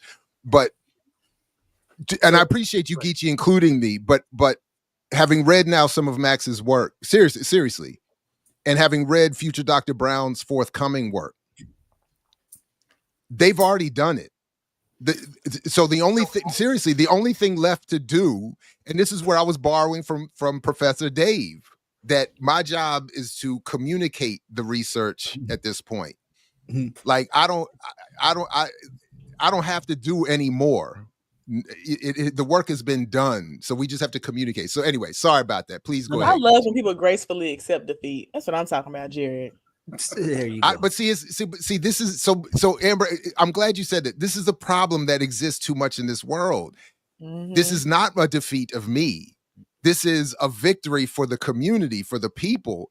Sure. I don't have to be the one hitting the last shot to be on the winning team. I'm gonna run out on the court with everybody else and celebrate the win. So like, yeah. It's okay. I love a man who knows his place. So. Oh Lord. So look, real quick, before we go off the rails, we're gonna go somewhere else. Trust me, we will. All right. So listen, you talk about financialization, right? And you said it represents the reconfiguration of social affiliations aimed at transforming each of us into savvy risk managers who see nearly all aspects of our lives as opportunities for potential leverage, speculation, and investment. Education, housing, work, all have been opportunities for us to improve and leverage our human capital and accumulate assets in the name of economic survival. Could you go more into that, especially as it relates to this privatization of everything, and then us going into this financialization? Now listen, that's called my boy. You know nothing about that. Nice. Yeah. So financialization is a term that tries to refer to a set of changes that have been going on for the last roughly 40 years. And on the surface level, you've got basically Wall Street and the financial services industry getting incredibly rich, thanks to tax cuts, thanks to deregulation, thanks to basically the complete takeover of the economy by the sort of speculative arm of capital. But what I'm trying to think about in this paper and my work is like, well, what does that mean for us as individuals? on the level of like everyday life and the level of our engagement with social institutions and the community and our society. And so what I'm trying to look at is how we begin to reimagine ourselves in a world of financialization, and how that system of financialization actually compels us to reimagine ourselves and relies on that. So in many cases, it comes down to us rethinking our way of belonging to society, what society owes us, what we owe to society, but in terms of us all imagining we're some sort of like miniature financier, as if like our life and everything in it is a bunch of assets that we should buy low, sell high, that we should basically be, you know, leveraging all of our connections, our passions, our abilities, our skills to try and play the market as best we can. I give you sort of two examples, two public goods that have now been privatized and financialized, and that shapes how we interact with them. One of them is schooling. You know, it used to be the case, in some good ways and some bad ways, that we used to understand schooling to be a public responsibility. That was something that, you know, the government taxed people. It used those taxes to pay for public schools. Public schools were there to educate the next generation of citizens. Now, let's set aside for a moment that they were educating those citizens to be capitalists and white supremacists and, you know, neo-colonial subjects who are loyal to the status quo. Set that aside for a minute, and just like the shift that I'm trying to say is that now those schools and universities are more and more privatized institutions where students have to pay high fees, and where they don't imagine themselves training to be the next generation of citizens. They believe they're gaining a credential that they can then use later on to try and get a better job on an increasingly hostile job market. They've become an investor in their own education rather than their society investing in them as a citizen or a community member. Or similarly, we have housing, you know, which is a need. It is an essential need of human beings. It is an essential part of our communities. It is the thing that holds our communities together. But rather than seeing that for what it is, we now are increasingly told we should see houses as an investment. If you are lucky enough to be able to ever even afford a house, which is not many of us these days. But we come to rethink our houses not as shelters, not as places in our communities, not as anchors to be part of something meaningful, but as an investment that we're supposed to buy low and sell high in the future. And that's what's driving, for instance, the processes of gentrification, which are destroying neighborhoods and communities. It's what's driving property speculation, the financialization of housing more generally, where people's pension funds are being put into corporations that are buying up whole blocks of housing to gentrify and evict. So we've sort of seen all of these different aspects of our lives turned into financial assets to be gambled on. And we've been told that the only way to survive that is to ourselves become a gambler to the extent that we're able to. See, that's why we listen to you instead of that full of Buster Corey, who is fully engaged in privatizing education. But go ahead, Amber. Mm-hmm. One, I want to know who wrote that book first, Dr. Ball or Max? Look, I'm clarifying this in the chat. Max's work predates mine. I'm late to his work. So I'm just being very clear about that. So, I'm all for black men stealing other people's work. So, I ain't never gonna hold up, Amber. Hold up. Let me be clear. I have not stolen anyone's work. My work is seminal and very original on its own. See, this is what I'm saying. I don't mind. I know what I've done, so I'm good. You really need to laugh. That's why I don't have a problem. So no, I'm not. No. I don't feel like I'm taking it serious. I don't feel like I'm taking it seriously. I'm trying to clarify clarity, because this is there's no need for clarity when it was a joke. Damn. Amber, I think maybe I don't know. Maybe I'm conveying something I'm not feeling. But hold on a second. I just want to make sure Max is clear that I'm not stealing his work. I am late to it, and much of what he argues, I wish I would have argued in the way he's arguing. That's really my point. Well, thanks. So yeah, but yeah, just to be clear, I got a lot of these ideas from other people who taught me, and they'll go through the cycle again and again. I think ideas, if they're good ideas, can't be private property. So the other question I want to ask is, are you going to write another book that talks about the actual solutions to like finances for people, like that delves more into like solidarity economy, like how do we look at the history of like bartering and bargaining amongst folks, like something like that? So before you answer, Max, I do want to jump in on this because this is where I felt an overlap in what we argue, and I felt preemptively. I don't know if you've gotten this a reaction to some of the criticism I've gotten about solutions.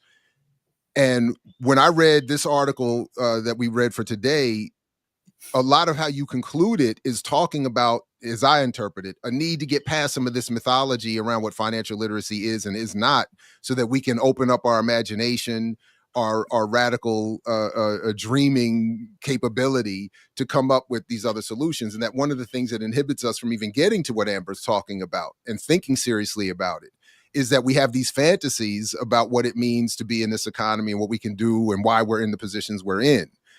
So I really appreciated that part of what you included in there as well. But yeah, sorry. Yeah, absolutely. Thank you. I don't think I'm going to write that book, at least not soon, because I think a bunch of other people are working on that in ways that are really inspiring. And I think to write that book really well, I would need to do a lot of traveling and a lot of talking to different community groups and a lot of listening to what they're doing and also finding out if they want me to tell their story. And I think some people are doing that. So I would definitely just sort of recommend those sorts of books and those sorts of things. I mean, a few of them come to mind. We just published in a series that I edit a really nice book called Pirate Care. And it's about illegalized forms of care that community groups around the world are practicing. So it begins with people going out and, in defiance of laws, rescuing people on the border, or rescuing people in the Mediterranean who've been sort of abandoned by the global regime. But it talks in a lot of ways about how efforts to like care for the community and care for each other are being made increasingly illegal as, you know, the kind of neoliberal regime turns into kind of an outright fascist regime in many places. And then I was also thinking a little bit about like Richard Wolff's work on democracy and democratizing the economy in the United States is really I think interesting. And that group, Democracy at Work, has a bunch of interesting examples too of ways that communities are democratizing the economy at the neighborhood level, and really thinking through like what does it mean to rebuild an economy from the ground up that is not going to be taken over by sort of our corporate overlords, and that can actually provide the necessities of life to people. I think those are some good examples. When you were talking about like college is a public good, I feel like I was in college right as I was seeing that shift. Like I started college in 2012, and when I was going to college, I definitely was doing it to like become a better person, like to learn more. And I felt like my school was very focused on that. But then after I didn't get like the job that I wanted and I got a master's, I feel like I was getting it for the credential. Like I was just like, and a lot of millennials, I feel like we're doing the same thing. Somebody in the chat mentioned this book, Kids These Days, Human Capital and the Making of Millennials, that I'm gonna definitely check out. But I do feel like there's a good case study around millennials and how there was this immediate shift caused by like the way that we try to like, you know, turn these public goods into things that are financial, in that like so many of us were going to college to like have the experience and become better citizens. And then it was like a immediate shift of like, oh, actually I need another master's degree or I need a doctorate so I can just like make the money that I need to make. And very much not about actually learning anything. Yeah. So for sure. Let me just bring back future Dr. Erica Brown to the show, who Max, I said earlier, even before I was aware, had introduced me to your work and is doing similar work. And as I said, has, in addition to what you've done, already proven this stuff to be, it's already wrapped up. So, but welcome back, Erica. You're on mute, Erica. Oh, yeah. You are muted. Yep. I was just thinking, can I fangirl for a second? Yeah. I'm so while she fangirling, I know you're gonna have a question after this, but another line that I want you to kind of go more into also, when you kind of talked about like this idea of risk takers and people who are abject at risk. And he was like, while the former are lionized for their independence from the state and their embrace of opportunities granted by our global market-driven society, the latter become the targets of biopolitical surveillance and scrutiny. Could you talk about that biopolitical surveillance and scrutiny? Yeah, absolutely.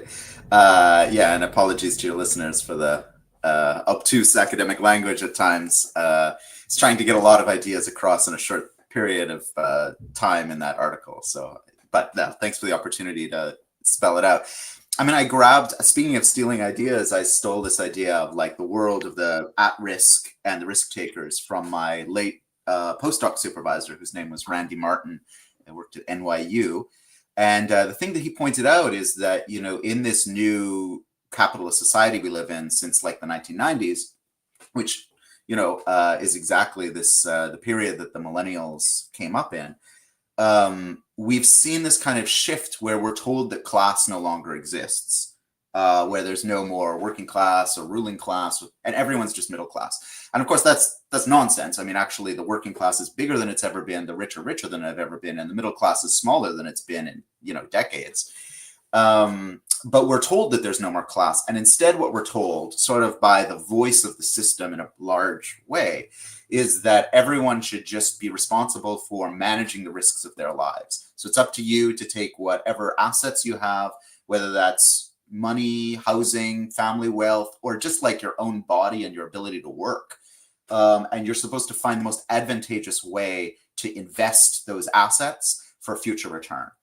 And the system basically tells us if you don't invest those assets in a smart way, if you're not responsible, if you're not literate in how to do that, you have only yourself to blame for your lack of success. And this is like, again, like a huge scam, because it's impossible for the vast majority of people to succeed, even if they do everything right and they play their cards correctly. And so what you get is a society that is increasingly hostile to people it perceives as having failed at this game, against the so-called losers of this game. And when I talk about biopolitical surveillance, this isn't like the ways that, for instance, schools with poor kids are put under massive surveillance by the police and by the state and deprived of funding unless they increase their test scores. It includes the way that like people who are poor, who are trying to borrow from banks, are put under a huge amount of scrutiny, where all aspects of their lives are now up for judgment of the bank managers, or increasingly of like weird financial technology apps that decide if you're creditworthy or not based on, you know, your browsing history and your, you know, who your friends are on Instagram or something like this. And so you get this kind of surveillance where we feel like we're always being watched, and everything that we do is being used to decide if we're going to get access to the necessities of life. And that's the meaning of this idea of biopolitics, ultimately, is that it's a system where the economic system decides who lives and who dies, who thrives and who suffers, based on criteria that most of us can't even understand, let alone begin to track and challenge. And when we do track and challenge it, we're accused of supporting, you know, people who are framed in the ideology of the system as parasites, as people who didn't take the right risks, who are lazy, not hardworking, blah, blah, blah, all of this nonsense, and who therefore deserve their fate of being sort of socially abandoned. So, Again, Max, sorry. No, I was just killing the dead air with, Yeah, that's it. But go ahead. That's bars, right? So I actually want to take us back, if that's okay. So for people who don't know, April is Financial Literacy Awareness Month in the United States. So here we are in the month of April celebrating all of this. So it's very fitting that you are here this month. But I am trying to sort of get to some of the roots of where all of this comes from, right? So if I think back to, in the US at least, this President's Advisory Council on Financial Literacy that got formed back after the Great Recession, and bringing together all of these people in university and people in private industry, and talking about the importance of financial literacy in K-12 schools and universities and all of that. Or even if I go back to Nixon, and I'm thinking about how we, traded Black power for Black capitalism. Do you have you sort of gotten to like the roots of where you think you can point to this period in time when financial literacy sort of kind of rose and took over to kind of what we see now? I think you could probably trace it to a number of different starting points, and some of them go really far back to even to the days of colonialism and slavery, where there was a kind of like benevolent people who thought themselves to be benevolent colonists or slaveholders, who are like, the reason I'm benevolent is because I believe in educating these people rather than just exploiting them in horrific ways.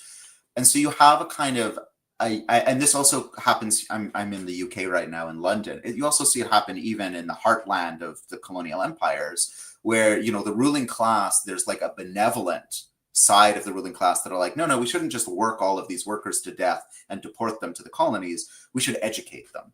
And of course, like, I'm an educator. I've dedicated my whole life to education. I believe in education. But the question is, like, is education going to be about empowering people to resist a system that's exploiting them and replace it with something different?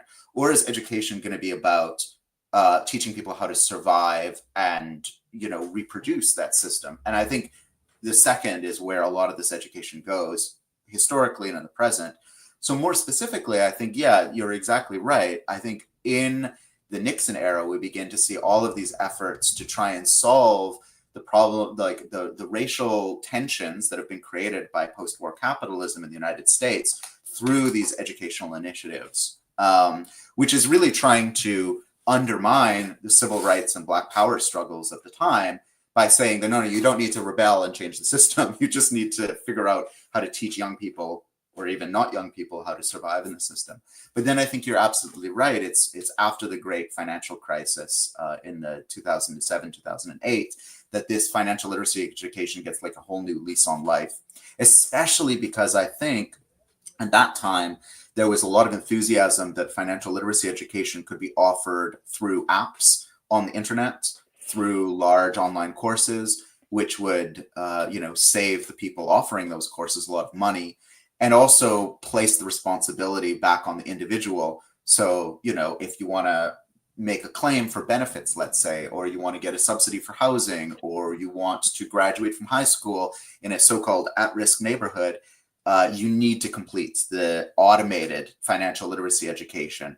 And then the claim from the system at large is, well, we gave this person the resources to thrive. If they haven't thrived, it's their own fault because they didn't use the resources appropriately.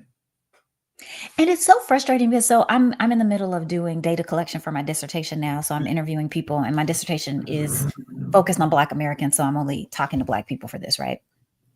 And when I talk to Black people about their thoughts about financial literacy, and people are very reluctant to say that they're financially literate. They're like, if I ask them, like, they give a definition of financial literacy, and I'm like, based on your definition, do you think you're financially literate? And overwhelmingly, they're like, no, I'm not financially literate.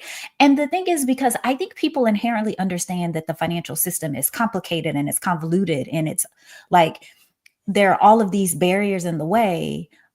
But the part that just is so, I guess the part that I'm not able to reconcile is how, despite I think people inherently know that they can't know all the things because there are too many things to know, that they still want to participate. Like, there is still this very deep desire that, yes, I still want to invest in real estate. And yes, I still want to invest in crypto, and I still want to day trade.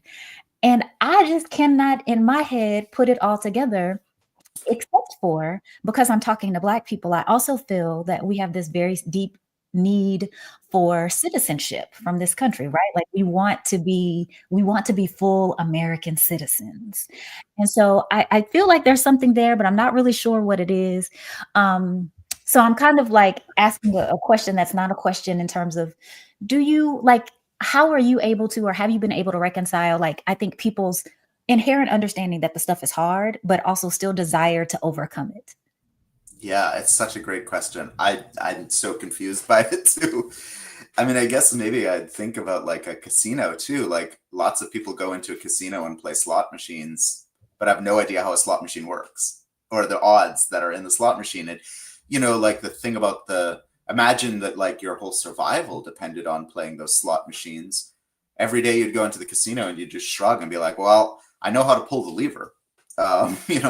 And I have my own ways of controlling the situation. Like, like lots of people who gamble, they're like, okay, this is how I gamble. I do this much each day, blah, blah, blah. And that's, to me, it feels like what financial literacy education a lot of the time is. It's like teaching someone whose whole life depends on gambling to gamble a little more prudently. But the bigger question is like, is this the way we should be running our lives? Should life be a casino? Yeah. And that's the thing that like they just have to erase. But yeah, and I would just say, I mean, to what you were mentioning about people feeling iffy about financial literacy, I would just say on both like a level as a scholar and as a human being, I'm definitely not financially literate. Like, for sure, I mismanage my money all the time. And I've been studying financialization and capitalism for 25 years, and I still don't know what's going on. I'm always surprised. Go ahead. Go ahead. No, go ahead.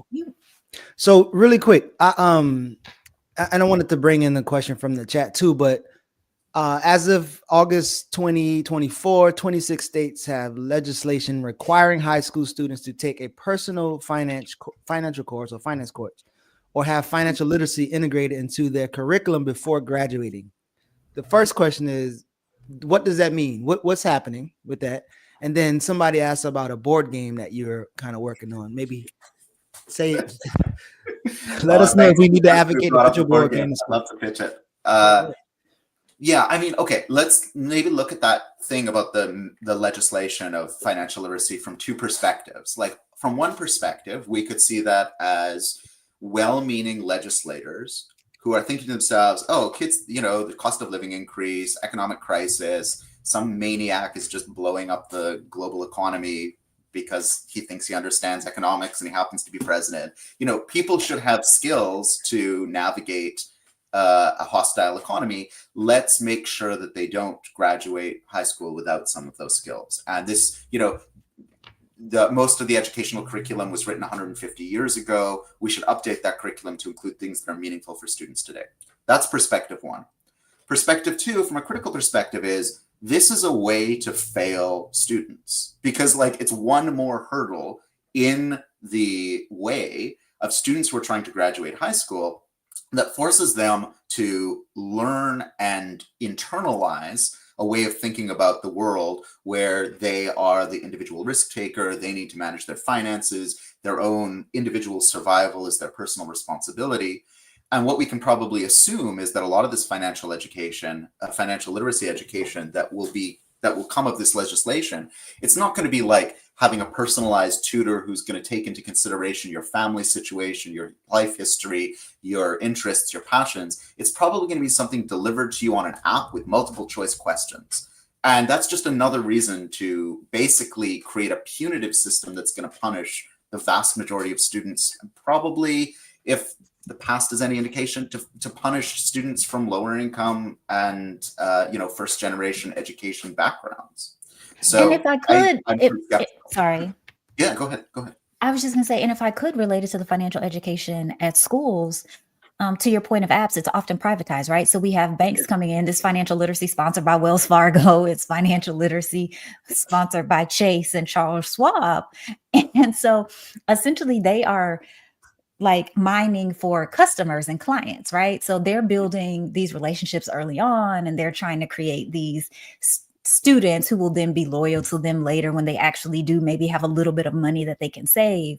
And you just talked about, Geechee, just the requirement that they have in some states for graduation, but most states have financial literacy education baked into their curriculum, right? I have a daughter who's in the 7th grade right now, and they're working on their financial education module, right? So they're learning about interest, they're learning about these other things, which inherently are not bad things, as Max has been pointing out, right? Like, if we are lucky enough to be able to get a house, or we want to invest in a high yield savings account or whatever it is, these are not bad things.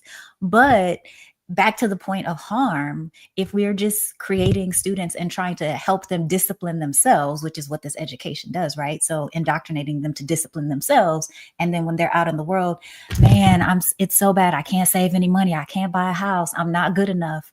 And that's the part that is just really heartbreaking, is that it does all get internalized. And then now I don't need the system to discipline me because I'm doing it myself.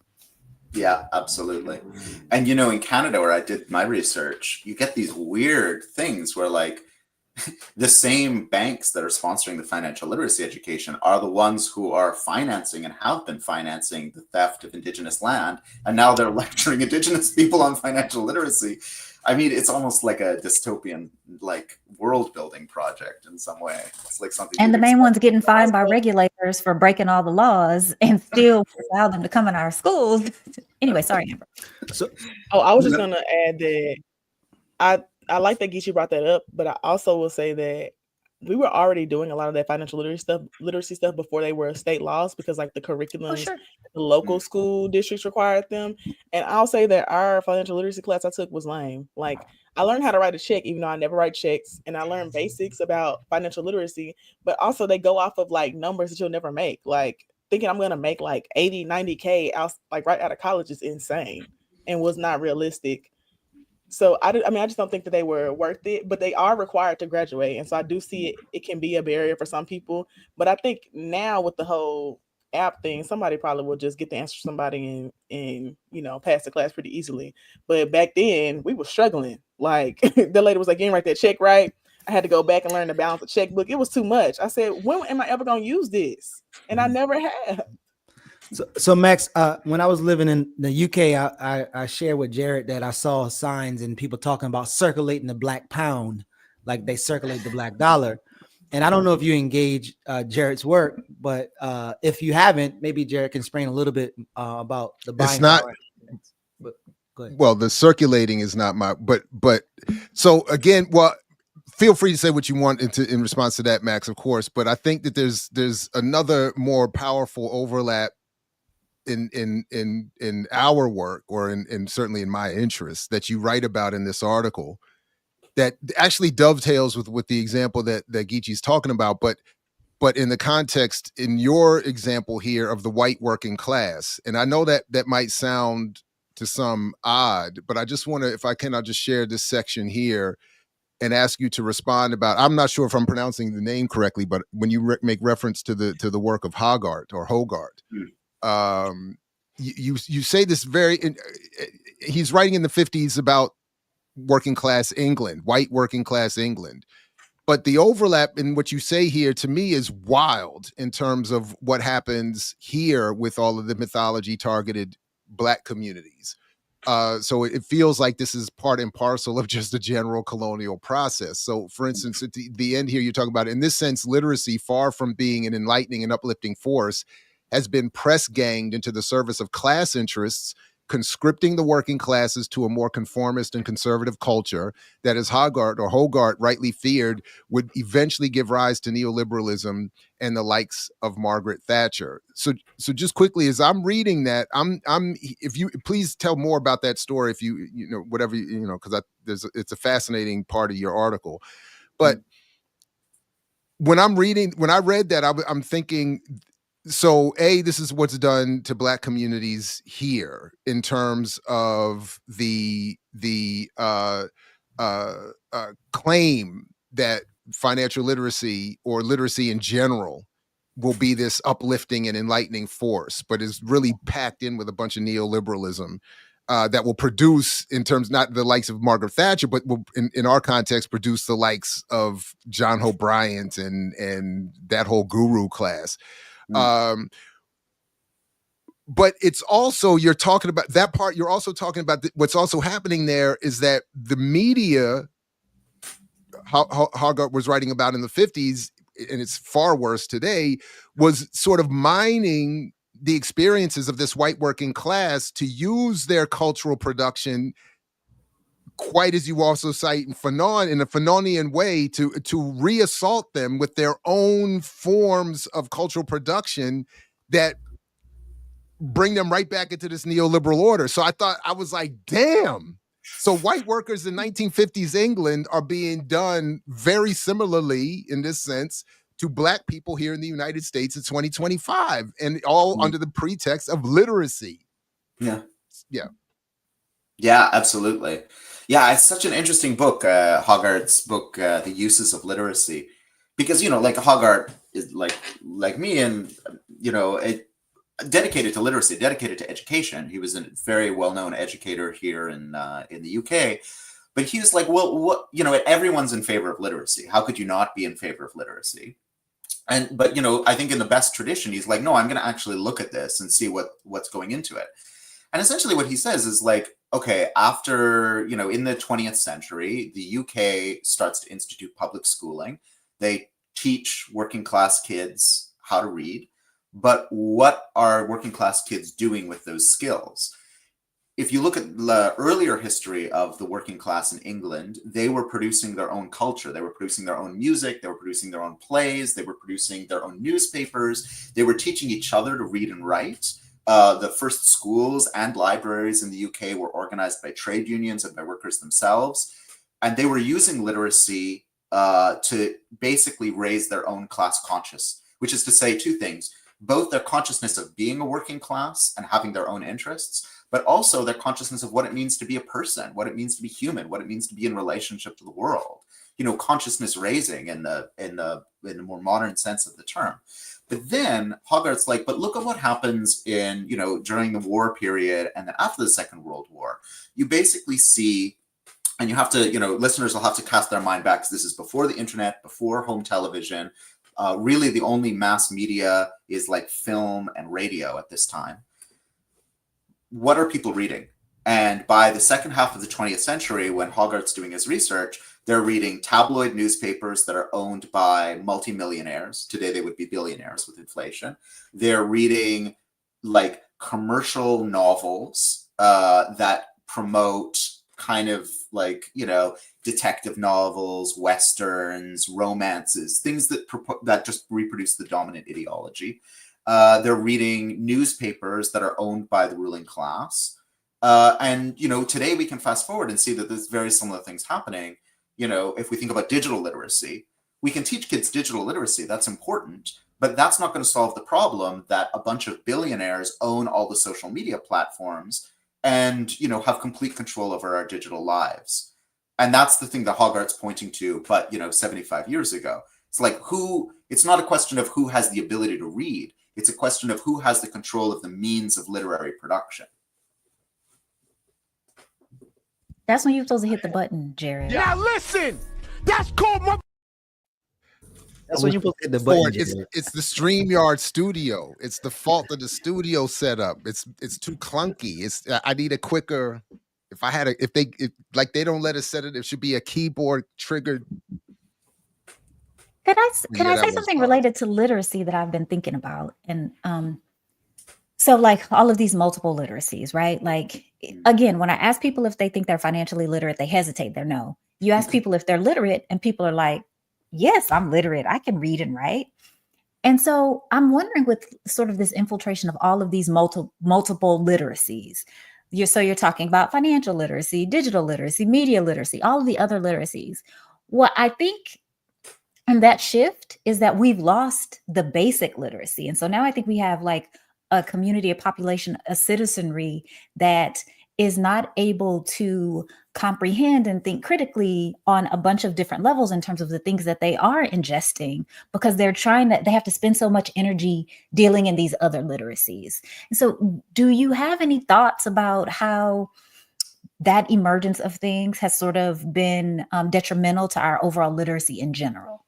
Oh yeah, I think you're absolutely right. It's a really good point. And I think, we're at a major moment of technological transition as, new streaming media, social media, digital media are really transforming our lives. And those moments are really volatile because we're trying to develop the new literacy skills to deal with them.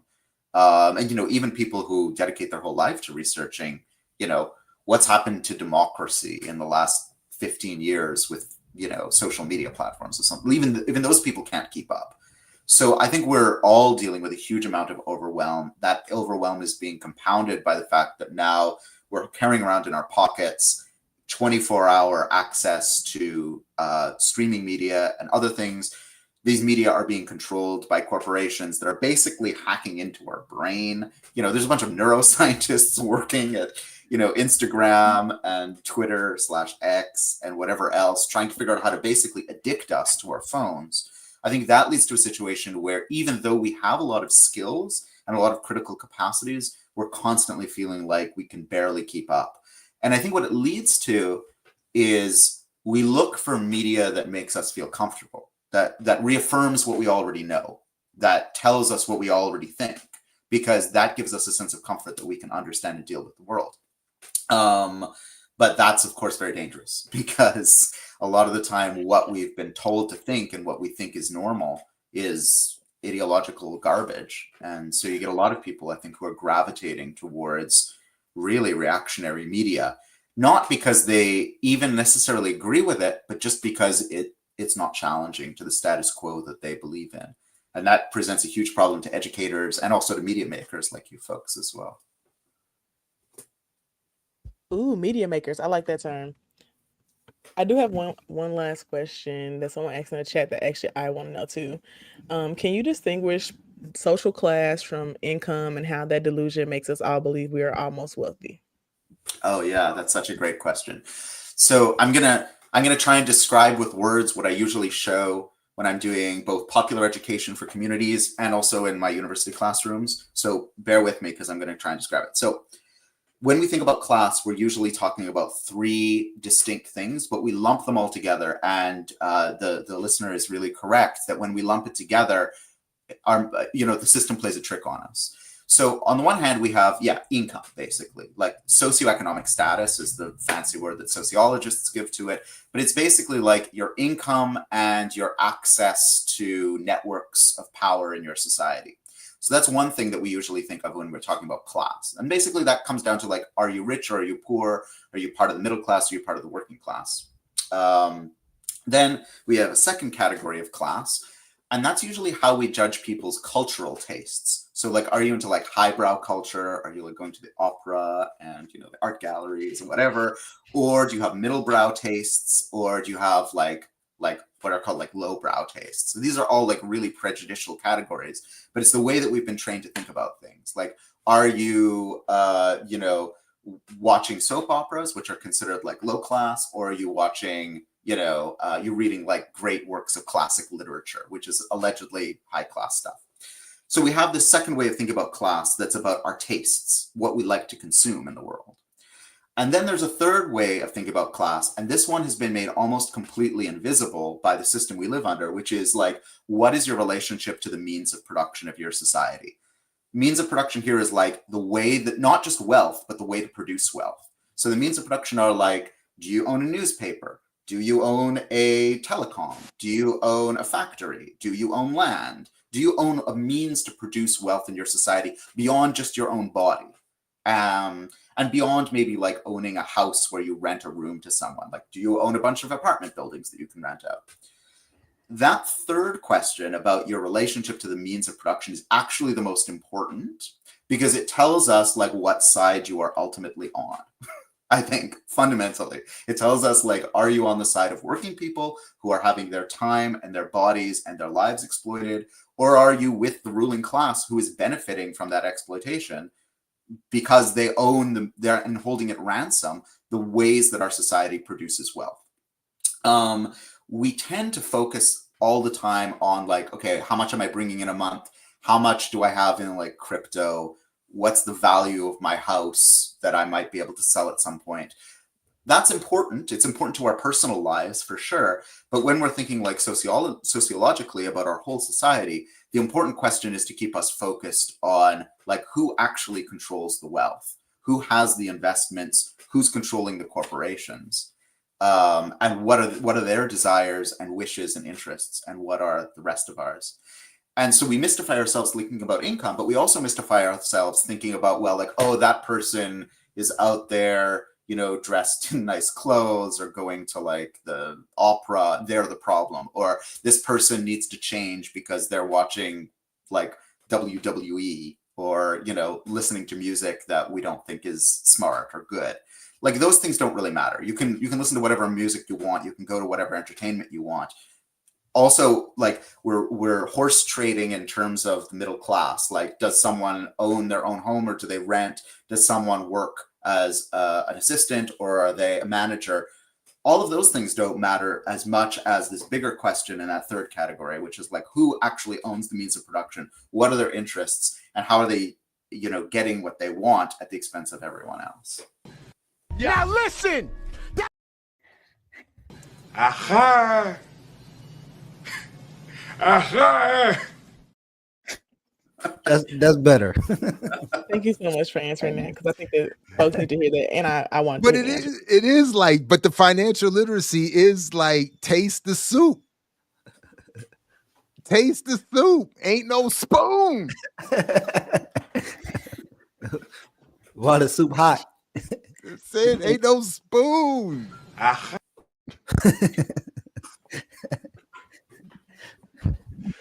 I also think people saying that you got to be financially literate to own a home really isn't working on the millennials, because we don't want to own no fucking houses, and I think that that's pissing them off. So we got to find a different direction to reel them in, because I have never in my life wanted to own a house. It's not my thing. And my mom is always like, you'll get a tax refund if you buy a house. I said, girl, it ain't even worth it. Mm-hmm. It ain't, because I'm gonna just get your house whenever you move. Or go wherever you going. I was like, you killing her off? Nah, she might move. She might move to Mississippi with my stepdad. So we'll see. Okay. And realistically, if we're being honest, I do more for the house than she do. I be in there just cleaning up and get people to come and like organize stuff, because she's insane and she built a closet in her den because she had too many clothes. And I said, if this isn't peak middle class, upper class behavior, there's no reason for you to have this amount of clothes. Here you go, Amber. He would step across the line. Habitually. He's a habitual line stepper. Listen, y'all off the rails. But Max, we really appreciate you coming through and absolutely. Your work. And I'm telling you, Amber and Jared, y'all the hit squad for financial literacy, and I'm gonna need y'all to just put them to bed. So thanks so much for having me. He meant Erica, you guys. He meant Erica. Erica, yeah, my bad. See what I'm doing? See, Erica has a show called Brokers with her co-host Amber, and I always just call them Amber. Another so I'm gonna call you Amber. The man who knows what my name is and is the one that should be calling me the right name is calling me the right name. So that's all that matters. Ooh. I know that's motherfucking right. That's what I'm talking about. Yeah. Max, thank you very much. Look forward to building with you again and catching up with more of your work. Appreciate you coming through this morning. Thank you so much. Thank you so much. Peace. Big salute to Max Haven. We dropped the link to the article in the chat, and I will be clipping that segment, and I'll make sure the link to the article is in the clip segment as well. Make sure you put the part where I asked Enoch's question. Well, I'm not doing. I'm. It's not going to be a target. It's going to be just the whole thing with Max on there. It's just going to be a clip. I just like the answer to that question. I think it's important that people hear that. Yeah. If others want to make more targeted clips, that's cool. But we need to have that be a standalone discussion that I can send to my students and everybody else who routinely every semester roll up in there with some John Hope Bryant derived mythology about what we can do. And yeah, I didn't and the details are still I can't share the details, but anyway, your girl got a fellowship to finish her dissertation, period. And yes, and with that they gave me some money, so maybe I'll be able to pay for myself to go to the Good Soil Forum instead of waiting on Black Liberation Media to do it. That's not financially literate, Erica. Maybe that's what I would do. Well, it is to use. You're supposed to invest that money in some stocks. And you can't take dissertation money. That's the kind of advice you get on EY on the Earn Your Leisure. and on John Hope, you got to be careful. You can't take dissertation money and invest it.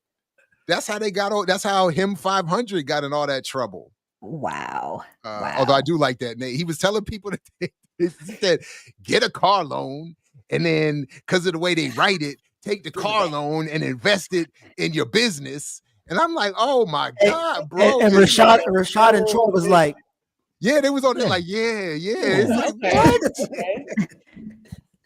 So yeah. So we don't want to repeat that. We use it for your invest in your research, complete your dissertation, which would include going to that. That's part of my research, isn't it? That's what I'm saying. That's what I'm saying. Use that money for that, not taking it and investing it in a. Yes. So maybe I'll go. I don't know. That might be kind of a busy time of the summer for me, but we'll see. What are you gonna be? You gonna be outside?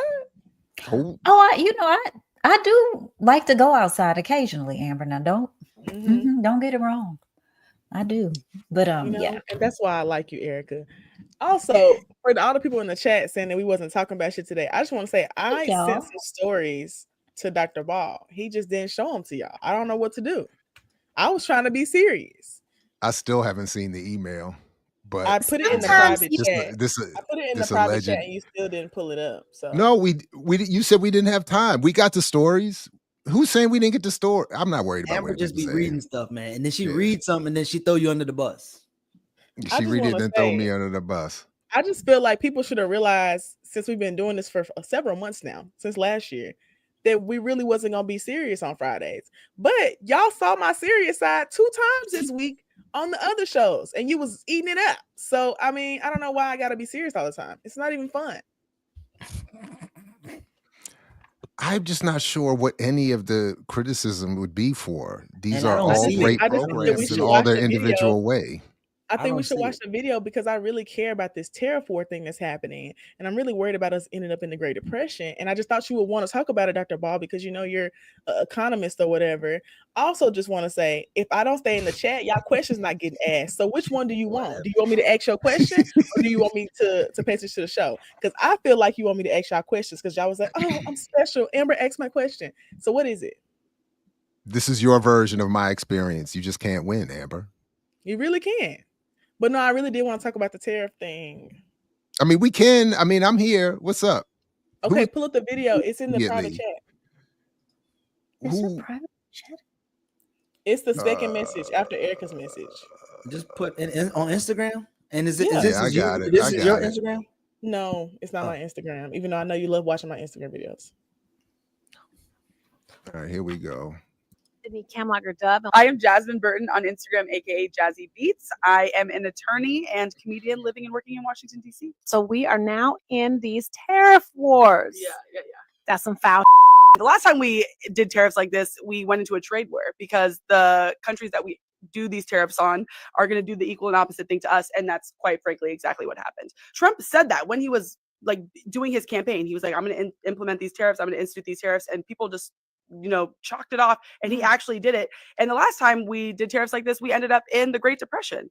And say that again. The last time we did tariffs like this, we ended up in the Great Depression. So that's the part that I'm most afraid of. So Warren Buffett said that trade tariffs are an act of war. It is. I feel like the fact that they did equal and opposite tariffs on us shows that. Tariffs are going to hit you in the pocketbook when you go and shopping, like gas prices, like lumber, shoes, like maple syrup, like all the in your pantry. The effects are going to be seen on the things that we buy every single day. Yes. And that's the scary part. Hello, I'm Congresswoman Sydney. I just need a list of the things that are going to be affected because I don't think I buy most of them. Everything. No, everything, Amber. Everything. I know. There isn't a thing that's not affected, which is why this is also crazy. But I don't know if it's a conspiracy theory, right? But my theory here is because Trump said, I'm going to unveil these tariffs on a certain day, right? You knew what the market was going to do. You knew the market was going to react like it's still reacting today, right? The reverberations from yesterday. And so I do think that because Trump ultimately is only ever interested in himself and his own personal enrichment, that he is doing this, right? And knew what the market was going to do. And then he can react in kind to whatever he and his family members were doing to maybe sell things before in advance of the market falling and then going back in to recover all those things. I think it's just a money grab for him personally, which is quite frightening that somebody would do that. But it's going to affect every single thing that we buy, and the prices ain't never going back down. I think that's exactly right. And I even heard this morning that people are talking about for Easter using potatoes because the eggs are too expensive. So they're going to paint and hide potatoes.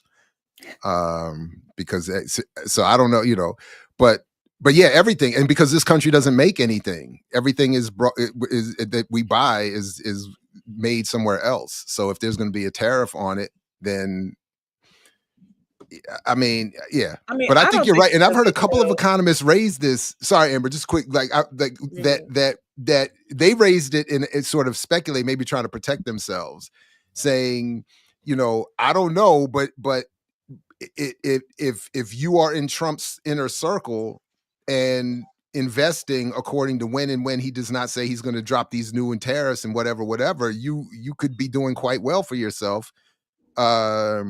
And between that and the Melania and Trump coin, crypto coin, I mean, they've already turned this whole thing into a money grab. Like the whole presidency is just a money grab for them. But yeah. Sorry, Amber, go ahead. Yeah. No, you're good. I was just gonna say, so the person who was talking, Representative Kamala Dove, is a Congress member, and she does these videos called "Is That Shit Legal?" because she's an attorney too. And the other person talking does videos with my friend Elizabeth Booker, who does like a lot of political breakdown content, but also be talking shit. And so I thought the video was good because it kind of talked about what some possibilities are with the tariff wars. And also, I just have like a lot of concerns about, because I'm not an economist person. Like I do the basics. So I also have like all these concerns about like 401ks and stuff like that because my job has one and I never use it. Like I don't pay attention to it. Now I think I just take all the money out of it because I'm worried that it's gonna like crash. So, Erica, what do you think? This is Well, not I am also financial not an advice. economist. Yeah, I am not an economist. I'm not a financial planner, advisor, none of that. But I wouldn't take nothing out. Also, why y'all wouldn't talk to a trusted attorney dressed like that? Her outfit was fire. The little green outfit, that was cute. Somebody in chat said they would never trust an attorney dressed like that. Her little green outfit was cute. I don't know. I like it. No, I was thinking I would only trust an attorney who admits to also being a comedian. Oh yeah, she's funny as hell. But also Elizabeth is funnier. I would say Elizabeth's funnier, but Jasmine's really funny too. They had a comedy show that they did, and one of the stops was in Memphis, and I went, and it was really, really funny. How do you ride out? Somebody said you have to ride it out. How do you ride out the tariff wars? Like, how do you write that out? I think they were reacting to your 401k, meaning just leave the money in your 401k, is what you were saying. I ain't gonna hold you. I want to take the money out just because I feel like I could spend it on stuff, and I ain't spending it on nothing right now. And I said, it's thousands of dollars. And there's a penalty for early withdrawal too, right? Yeah, I read it. I calculated what it was going to be and everything. My thing is, I could use this to pay some stuff off, and it's just sitting there. What's the point? Well, the theory would be that you're betting against your future. The idea is that so that's YOLO, really Amber, YOLO. Yeah, but YOLO, go get it. I'm not like older and I haven't been saving up and it's not like at $100,000. So what's the point? Also, this is my first time ever investing in a 401k. Every other job I had, I kept declining it. The only reason why I'm investing in this one is because I missed the decline email. I missed the decline email and I have not, and the process to get them to stop it is too much. I got to send in a letter and stuff. It's just too much energy. So I ain't did it. Other than that, I actually would have declined this one too. I'm just saying. By the way, before we do wrap, just quick reminder that tomorrow on Saturdays with Renee, we'll be talking with Felina Farley and Angela Walker about the Black Caucus and the Green Party. So please come on back for that. Actually, I'm gonna have to watch that because I be talking shit about if the Green Party gonna actually run local candidates or not. So I really want to know now. Okay, yeah, be in the chat. And shout out to also Renee. I got like 3 people to buy that Sky Full of Elephants book after Renee's suggestion and watching the podcast, and they went back and watched some of the episodes we talked about it on. So I just want you to know, Renee, I was getting your sales up. I know you ain't getting the money, but I was like really boosting your book club recommendations. It's a good book. And it was a good discussion with the author too. So definitely. And yes, I the just Green want to Party's always say, running local candidates. Green Party don't run local candidates where I live. I feel like they run a lot of local candidates up north. And then as you go down south, they stop running as many. I usually see with most elections, I'll see a Green Party candidate on the ballot, and I'm in I Dallas see a Green or Party candidate outside of for Dallas. president, but like for like our county commission or city No, council, the for places like where you make the most impact, and especially like in Tennessee, Mississippi, Alabama, I don't be seeing them running candidates. And I'm not saying like that as a judgment. I'm saying I think that they should run them, but I just noticed that you're they just don't asking really where do are that. they?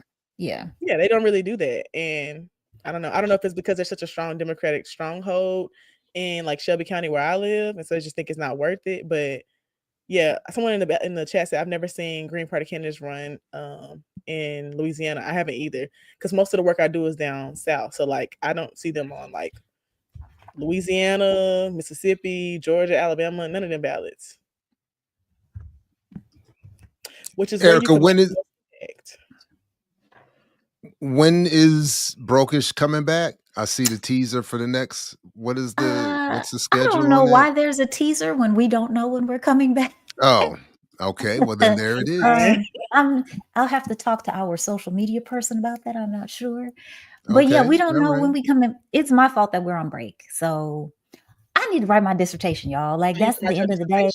My advisor is like, you need to write your dissertation. And I'm like, you right. So I need to do that. But and it's hard to balance having a full show and write a dissertation. I appreciate that, but it's probably not hard. I'm just being lazy. Don't you do like a lot of research for your show and stuff? Because I've watched it and y'all know what y'all be talking about. Well, thank you. But it's them Ambers. You know, it's all up here. Amber is extraordinarily bright and actually the brains of our show. So I can't even lie on her.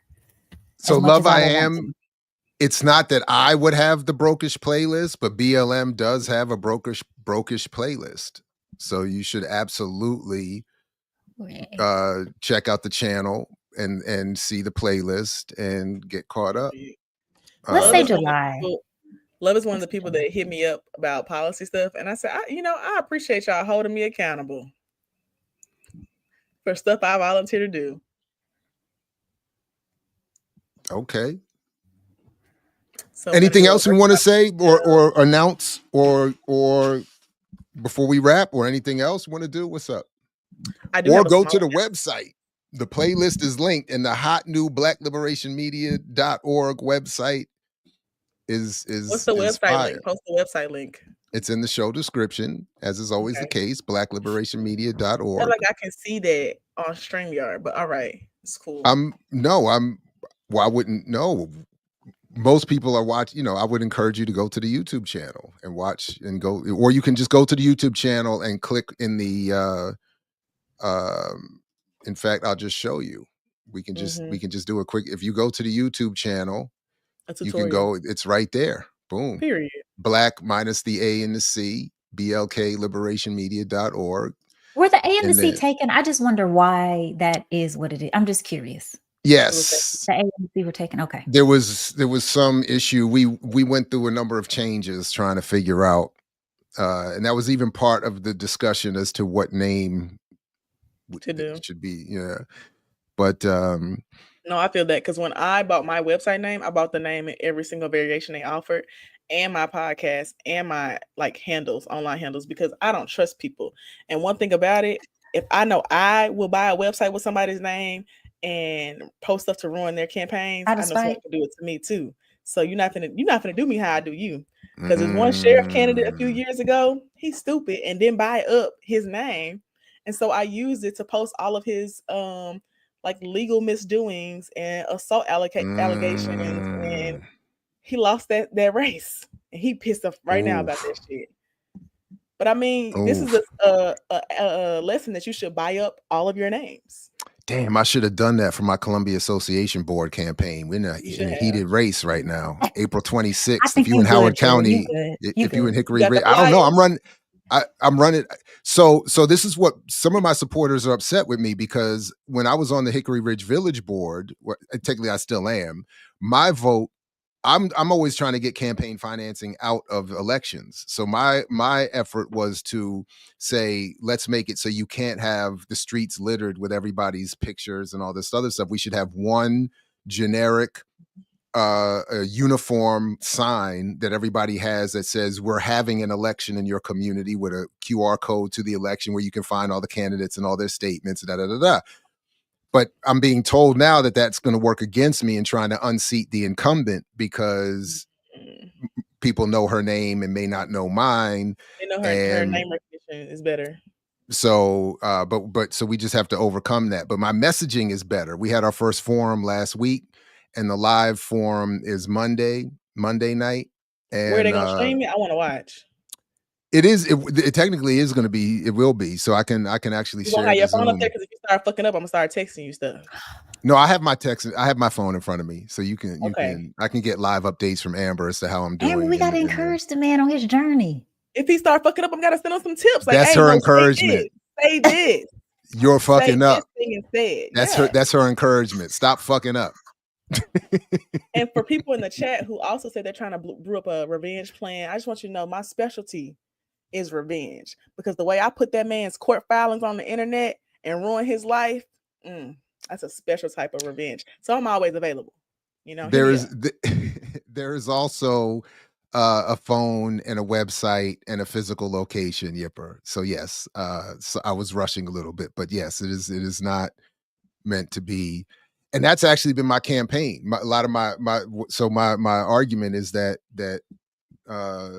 there's an unofficial class warfare being played, race and class warfare being played against people in our city, in our town, and starting with access to the pools. Huh? I really hate QR codes. I'm not gonna hold you. So as I said, the sign, there are other options that people are alerted to, but I actually like QR codes. They work well for me. But yeah. I think I don't like them because in my job we use QR codes a lot, and at events I just notice how hard it is for like the majority of our audience is like elder Black people, and they cannot open the QR codes. Like I have to literally take their phones for them and go to the camera and like show it every single time, and it's too much more work for me when it's supposed to make it easier. So I just don't like to do it. So they called us the Petty Wonder Twins, Amber, and that's fine. Me and Geechee, my bad. Me and Geechee coming to bring peace to y'all.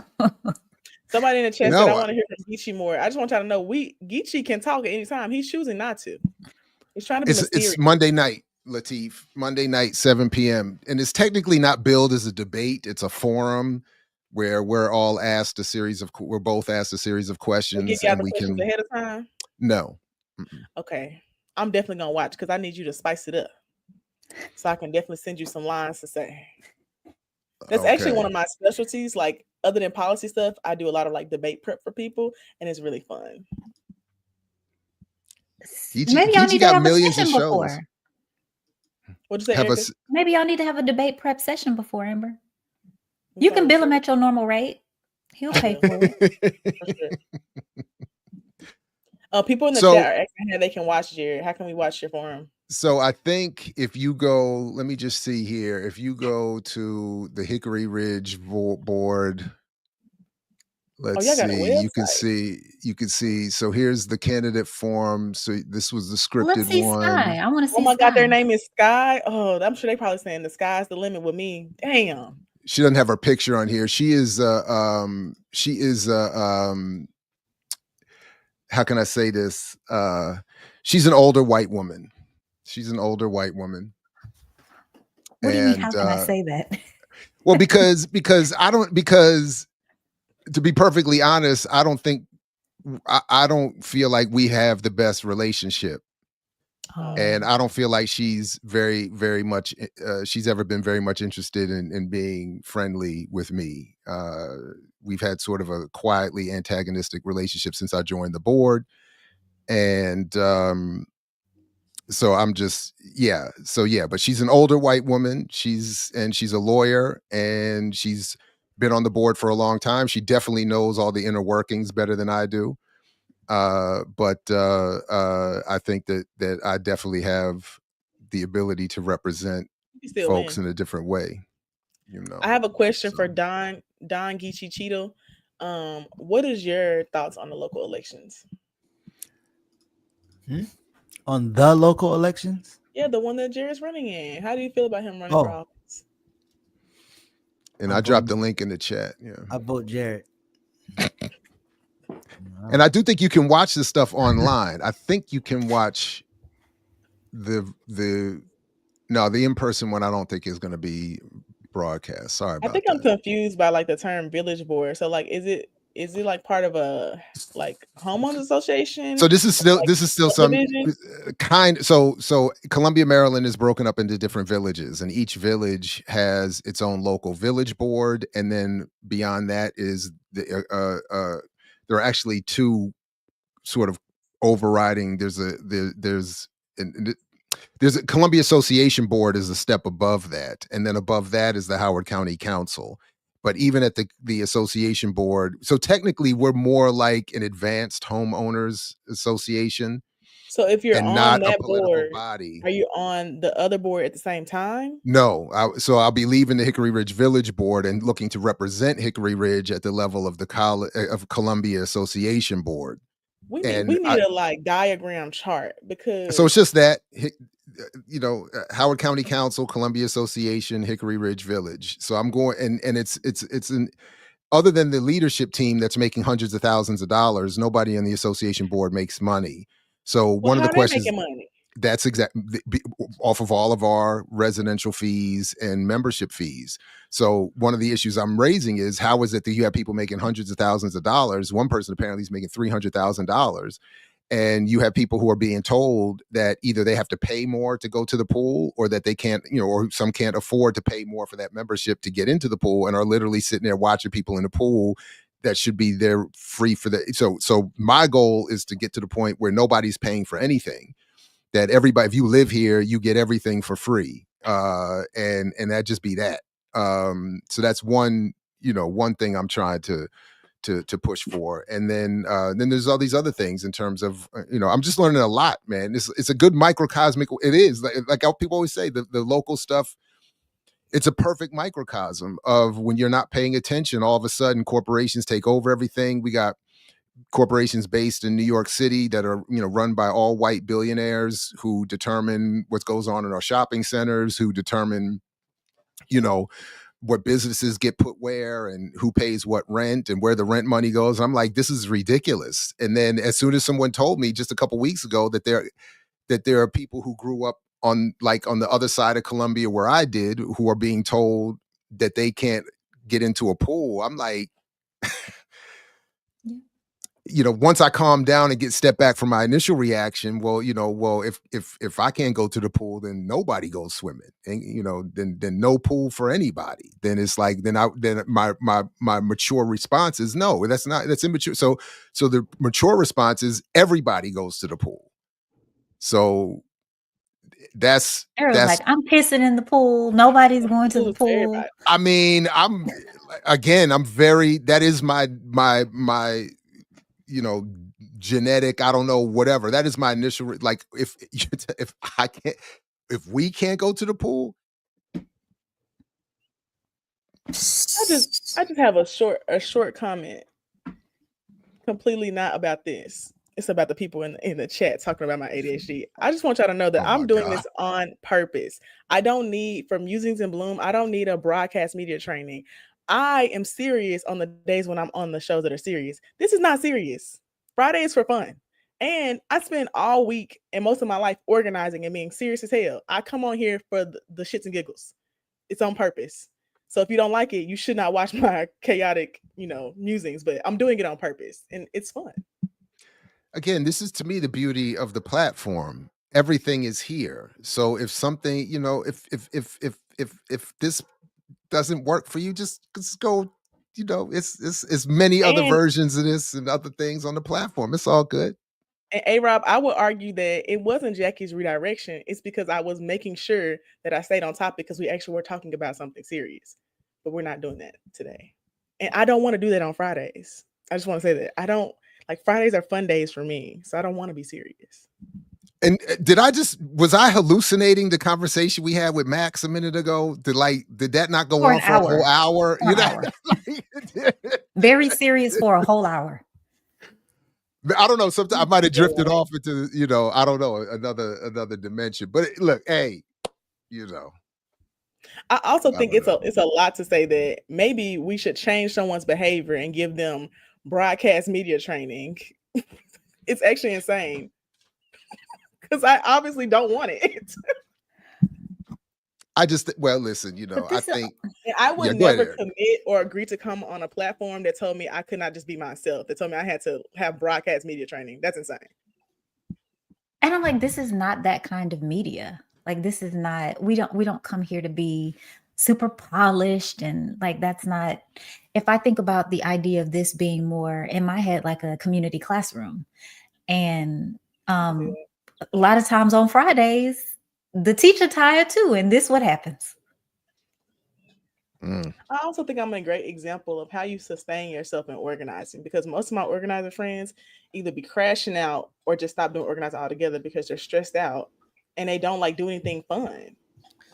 I mean, I also think, listen, over the years we've been on this thing, the chat is a mixed bag of different people, and people take things and they go all other places. And so like this, well, not this person, somebody who's turned it to like a gender thing. Fragile men can't deal with Amber. Like, there could be men, there could be women. They might have a point though. Not like her, whatever. I'm just like, I know what you say. What you say? Leave the comment up there for a second. What you say? I said they might have a point though. Well, I'm just playing. Maybe, but I mean, I don't know, but I think it's just like people engage the chat from whatever they're personally feeling, and they just think that means true for everyone, and it's just like, I really only said something because I felt like y'all were kind of getting in the weeds of a real analysis, which is also why I don't mention the people that don't have ADHD, because I feel like people do start to like analyze that person. But I felt fine saying it on here because I don't care. But I feel like y'all was getting a little in the weeds, and I was like, all right, now this is just for fun, okay? Oh, what? So what everybody got up for the weekend? I'm going to Missouri. I'm driving to a dispensary in Missouri, and then we're going to Lambert's where they be throwing the rolls at you. Throwing the what? They throw what at you? Y'all never heard of Lambert's? Maybe it's because it is kind of a Southern thing. There's this restaurant rolls. There's this restaurant called Lambert's, and they have hot rolls that they make, and they throw them, and you like catch it, or you can have them place it. But it's like fun because it's like the home of the throw rolls is like their thing, and it's fun to like just catch a random roll in the air. Like, it's very country, very Southern, And we're gonna go to the dispensary and get some drugs, and then go to Lambert's. And the last time I was there, gluten-free. They do have gluten-free options, actually. Here he comes. But the last time I went to Lambert, some white man was in there talking about somebody committing murder. So I said, you know what? They be in here talking about all kinds of stuff. He like, are they vegan and gluten-free? We don't know. We don't know if the rolls are vegan and gluten-free. Like, they walk around passing out like Southern sides, like fried okra and like random stuff I don't eat, fried potatoes. Like, it's very much a like old Southern spot, but it's a fun place to go to, and it's just a cute little fun road trip. Okay. When I asked what Gigi was doing on the weekend, he kind of smirked. He left and then went off camera. No, I was about to say something and Amber went, so I just let her. It was something behind that smile. Gigi, what you got up? Oh, no, I wasn't smirking. I was just about to say that we are planning the Resist and Build conference. It's coming up next month. So if you're going to be in Atlanta, or if you should come to Atlanta, you should definitely come through from May the 2nd to 5th. I will be emceeing most of the joint, but I also have a walking tour that's called Politicize the Beltline, where we're going to walk people through the Pittsburgh neighborhood and show them how these white corporate buckers are fucking shit up. And so come through. That's what I'll be working on. Y'all already hit the pre-event thing you were talking about, right? Yeah. Good, thank you. I was actually supposed to share that. So I brought Jessica Gordon-Nimhart out to have a virtual pre-event for it, and that went well. It had a couple other local organizers on a panel with her. So because I be paying attention, people think I don't. But I'm glad it went well. I remember you talking about it, and you were so excited. I said, "Oh, Peachy's in his bag." I wasn't excited, but yeah, it was good. You seemed excited. No, I like talking to Jessica. I think it's a, especially in those spaces, but it's all good. What you doing, Erica? Girl, I don't be doing nothing on the weekends. I'll be in my house. I'll be in the streets. Grading It's papers. fun. Oh, I wish I would have. Who are you grading papers for? What kind of class you teach? Or you TA in? I teach social problems. I took a social problems class and I loved it. Oh. And I was always the antagonist in the class. And I think that it was rubbing people the wrong way. Like they were like, oh my gosh, she's kind of dark. But I just think that some of the stuff we talked about, to me, it made sense. Like when they were talking about like death and like people being on the planet, I was like, well, if no one ever died, there wouldn't be enough resources for everybody. So it's like obvious that people, eventually will die so that we can maintain the planet. And they was like, that is dark. It's like, it's not dark, it's realistic. Yeah. I don't think what I have actually learned is that I appreciate having a student that thinks differently than people normally do, because it helps the conversation to go. Otherwise, I'm just standing there talking to myself, because I find that my students are afraid to engage in public conversation. So I like having somebody spicy in the classroom, because then the opinions sometimes are so far out that the other students are like, we gotta say something. But without that counterbalance, nobody says anything and it's boring. I'm also going to my I forgot to say my little, what is it, First Sundays jazz joint. I'm Atlanta Jazz. Hell no. I'm listening. But like I remember before, a long time ago, when I used to live in Atlanta, Atlanta jazz was the shit. And then when I got back, I'm like, where are all the jazz people at? But I've been starting to find it. And I text Jared them this, but I was at this brothers Yaku's performance, and this is the first time I saw a drummer being main stage. So it was the drummer was performing with other guests and the singers and all these other things. But Yaku is probably one of the dopest artists out there. Drummer, percussionist, whatever you is, but he plays so many different instruments or types of percussions. Right now, once I'm he a freelance artist. I'm about to release my album, so I will say that I'm kicking it working on and my hitting the album cowbell now. at the same time. But yeah, so he's playing with a track behind him. Well, not normally, but maybe on that clip, but not normally. He just normally, like, he might have somebody on the congos. He might have a guitar, electric guitar, bass drummer, a singer. But yeah, he's a monster. But I'm going if you like that, if you're ever interested in seeing more of that kind of stuff, the platform Drumeo, and then they have a sort of black spinoff of Drumeo where you have drummers come in and they play. My favorite is when they bring a drummer in and they have them develop a drum part to a song that they've never heard before, like a somewhat famous song that they've never. And in the black one, they have gospel perform, like these gospel drummers and bass players come in and play like pop song. They learn the bass and drum part to a pop song. So you actually, and I would just recommend that anybody, if you ever get to see Larnell Lewis, who I think is one of the most amazing drummers alive, like he features a lot, and you can see from the sort of drummer central perspective that kind of work. But Drumeo, I'm talking about Drumeo. Yeah, I think he was talking about this, but I was. Sorry. It's going to be oh shit, I don't know what it just did. Unity Jazz first Sunday. So Tyrone Jackson and friends will be the one who perform this Sunday. But can I say I don't like jazz? Can I say that? Is that allowed here? What a button at? I don't like a lot of jazz. So anyway, back to what we were talking about. Yeah, hater.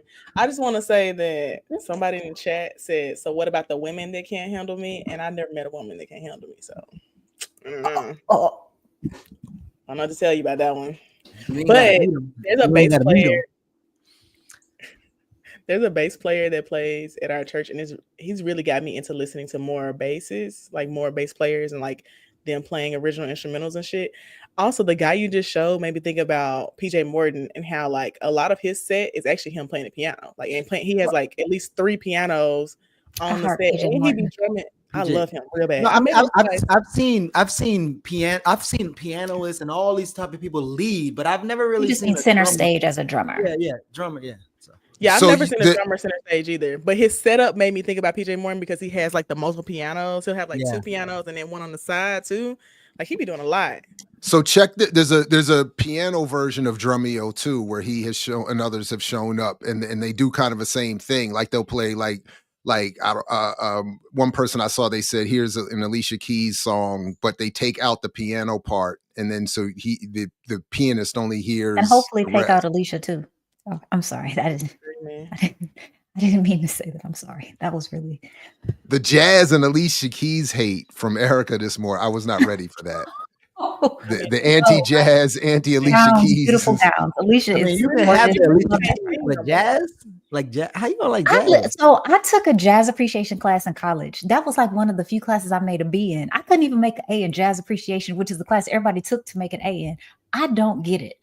I think and I know some jazz has words, but when I listen to instrumental music, it makes my brain work too much because I'm trying to fill in the noise or the music with words. And then I so it becomes this whole thing. I don't know. I just kind of feel like that's a little anti-black though, because black people invented jazz, but it's okay. That's racist. That's definitely racist. Well, my godfather likes to remind us, Mr. Tom Porter likes to remind us that it's really black classical music. Classic music. They don't. And I don't like the white jazz music is white. Either. Yeah, well. Brittany mentioned Chuck Rainey in the chat, and I love Chuck Rainey. And I went to the National African American Music Museum in Nashville, and they have a really good segment on Chuck Rainey, and like his history is really good. But I will say the museum expensive, y'all. But it's a really, really good museum, and it delves really heavy into like the history of black musicians in jazz and blues, and then how that translates into like folk and gospel. Like it's really, really good. All right. Well, listen, everybody, make sure you come back to Saturdays with Renee tomorrow. I think Darker Than Blue comes out later tonight on the platform.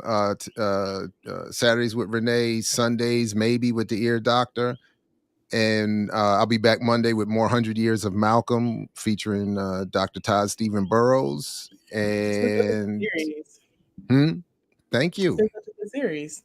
Hey, despite what Erica said, real quick, Baba always, and from DC, I know all DC know him, but Baba used to say there's no culture without agriculture.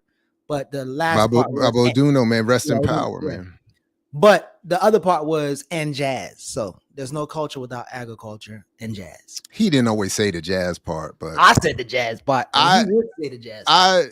Man, salute to him. I unfortunately got went to visit him at the end, and he was not responsive. A really good dude, man. One of those, grassroots scholars and activists and folks that's, and I always remember the first thing he said to me, the first thing literally that he said to me when we met was, why you got Malcolm on your shirt, why not Garvey? And I was like, I only got one shirt, you know what I'm saying? I'm just wearing one at a time, brother. But he was such a good dude, man. Really good dude, man. Beautiful person. So salute to him. Yeah, good shout out.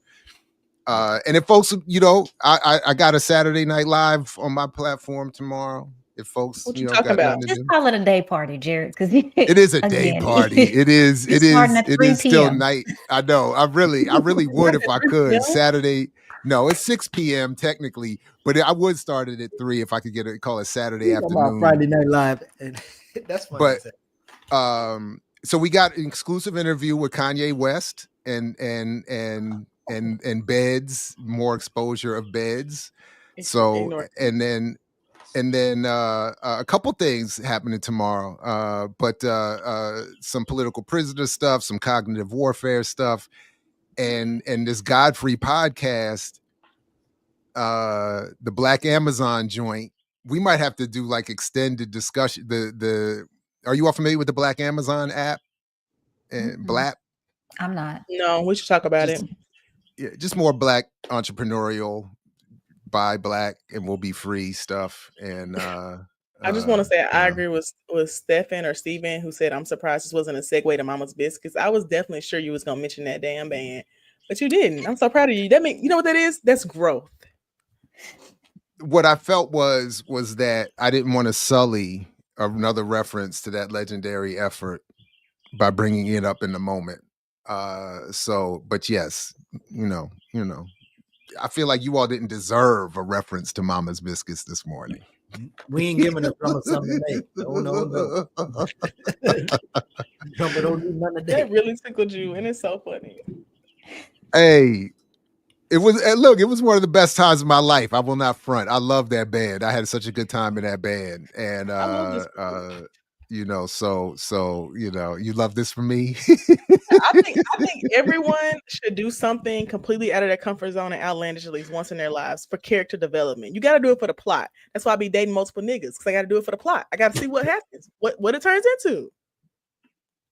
And right now, it's a nigga in Ghana trying to gaslight me and love bomb me. So we're gonna see where it goes. Oh my goodness. All right. I can't think of a better way to end that. So look, peace, everybody. Only if you're willing to fight for. Big shout out to the chat, the undefeated chat. Max Haven, Geechee, Amber, Erica. Thank you all very much. Please like, share, subscribe, support Black Liberation Media. See you next week with a fresh week of Remix Morning Show. Peace, everybody. Remix.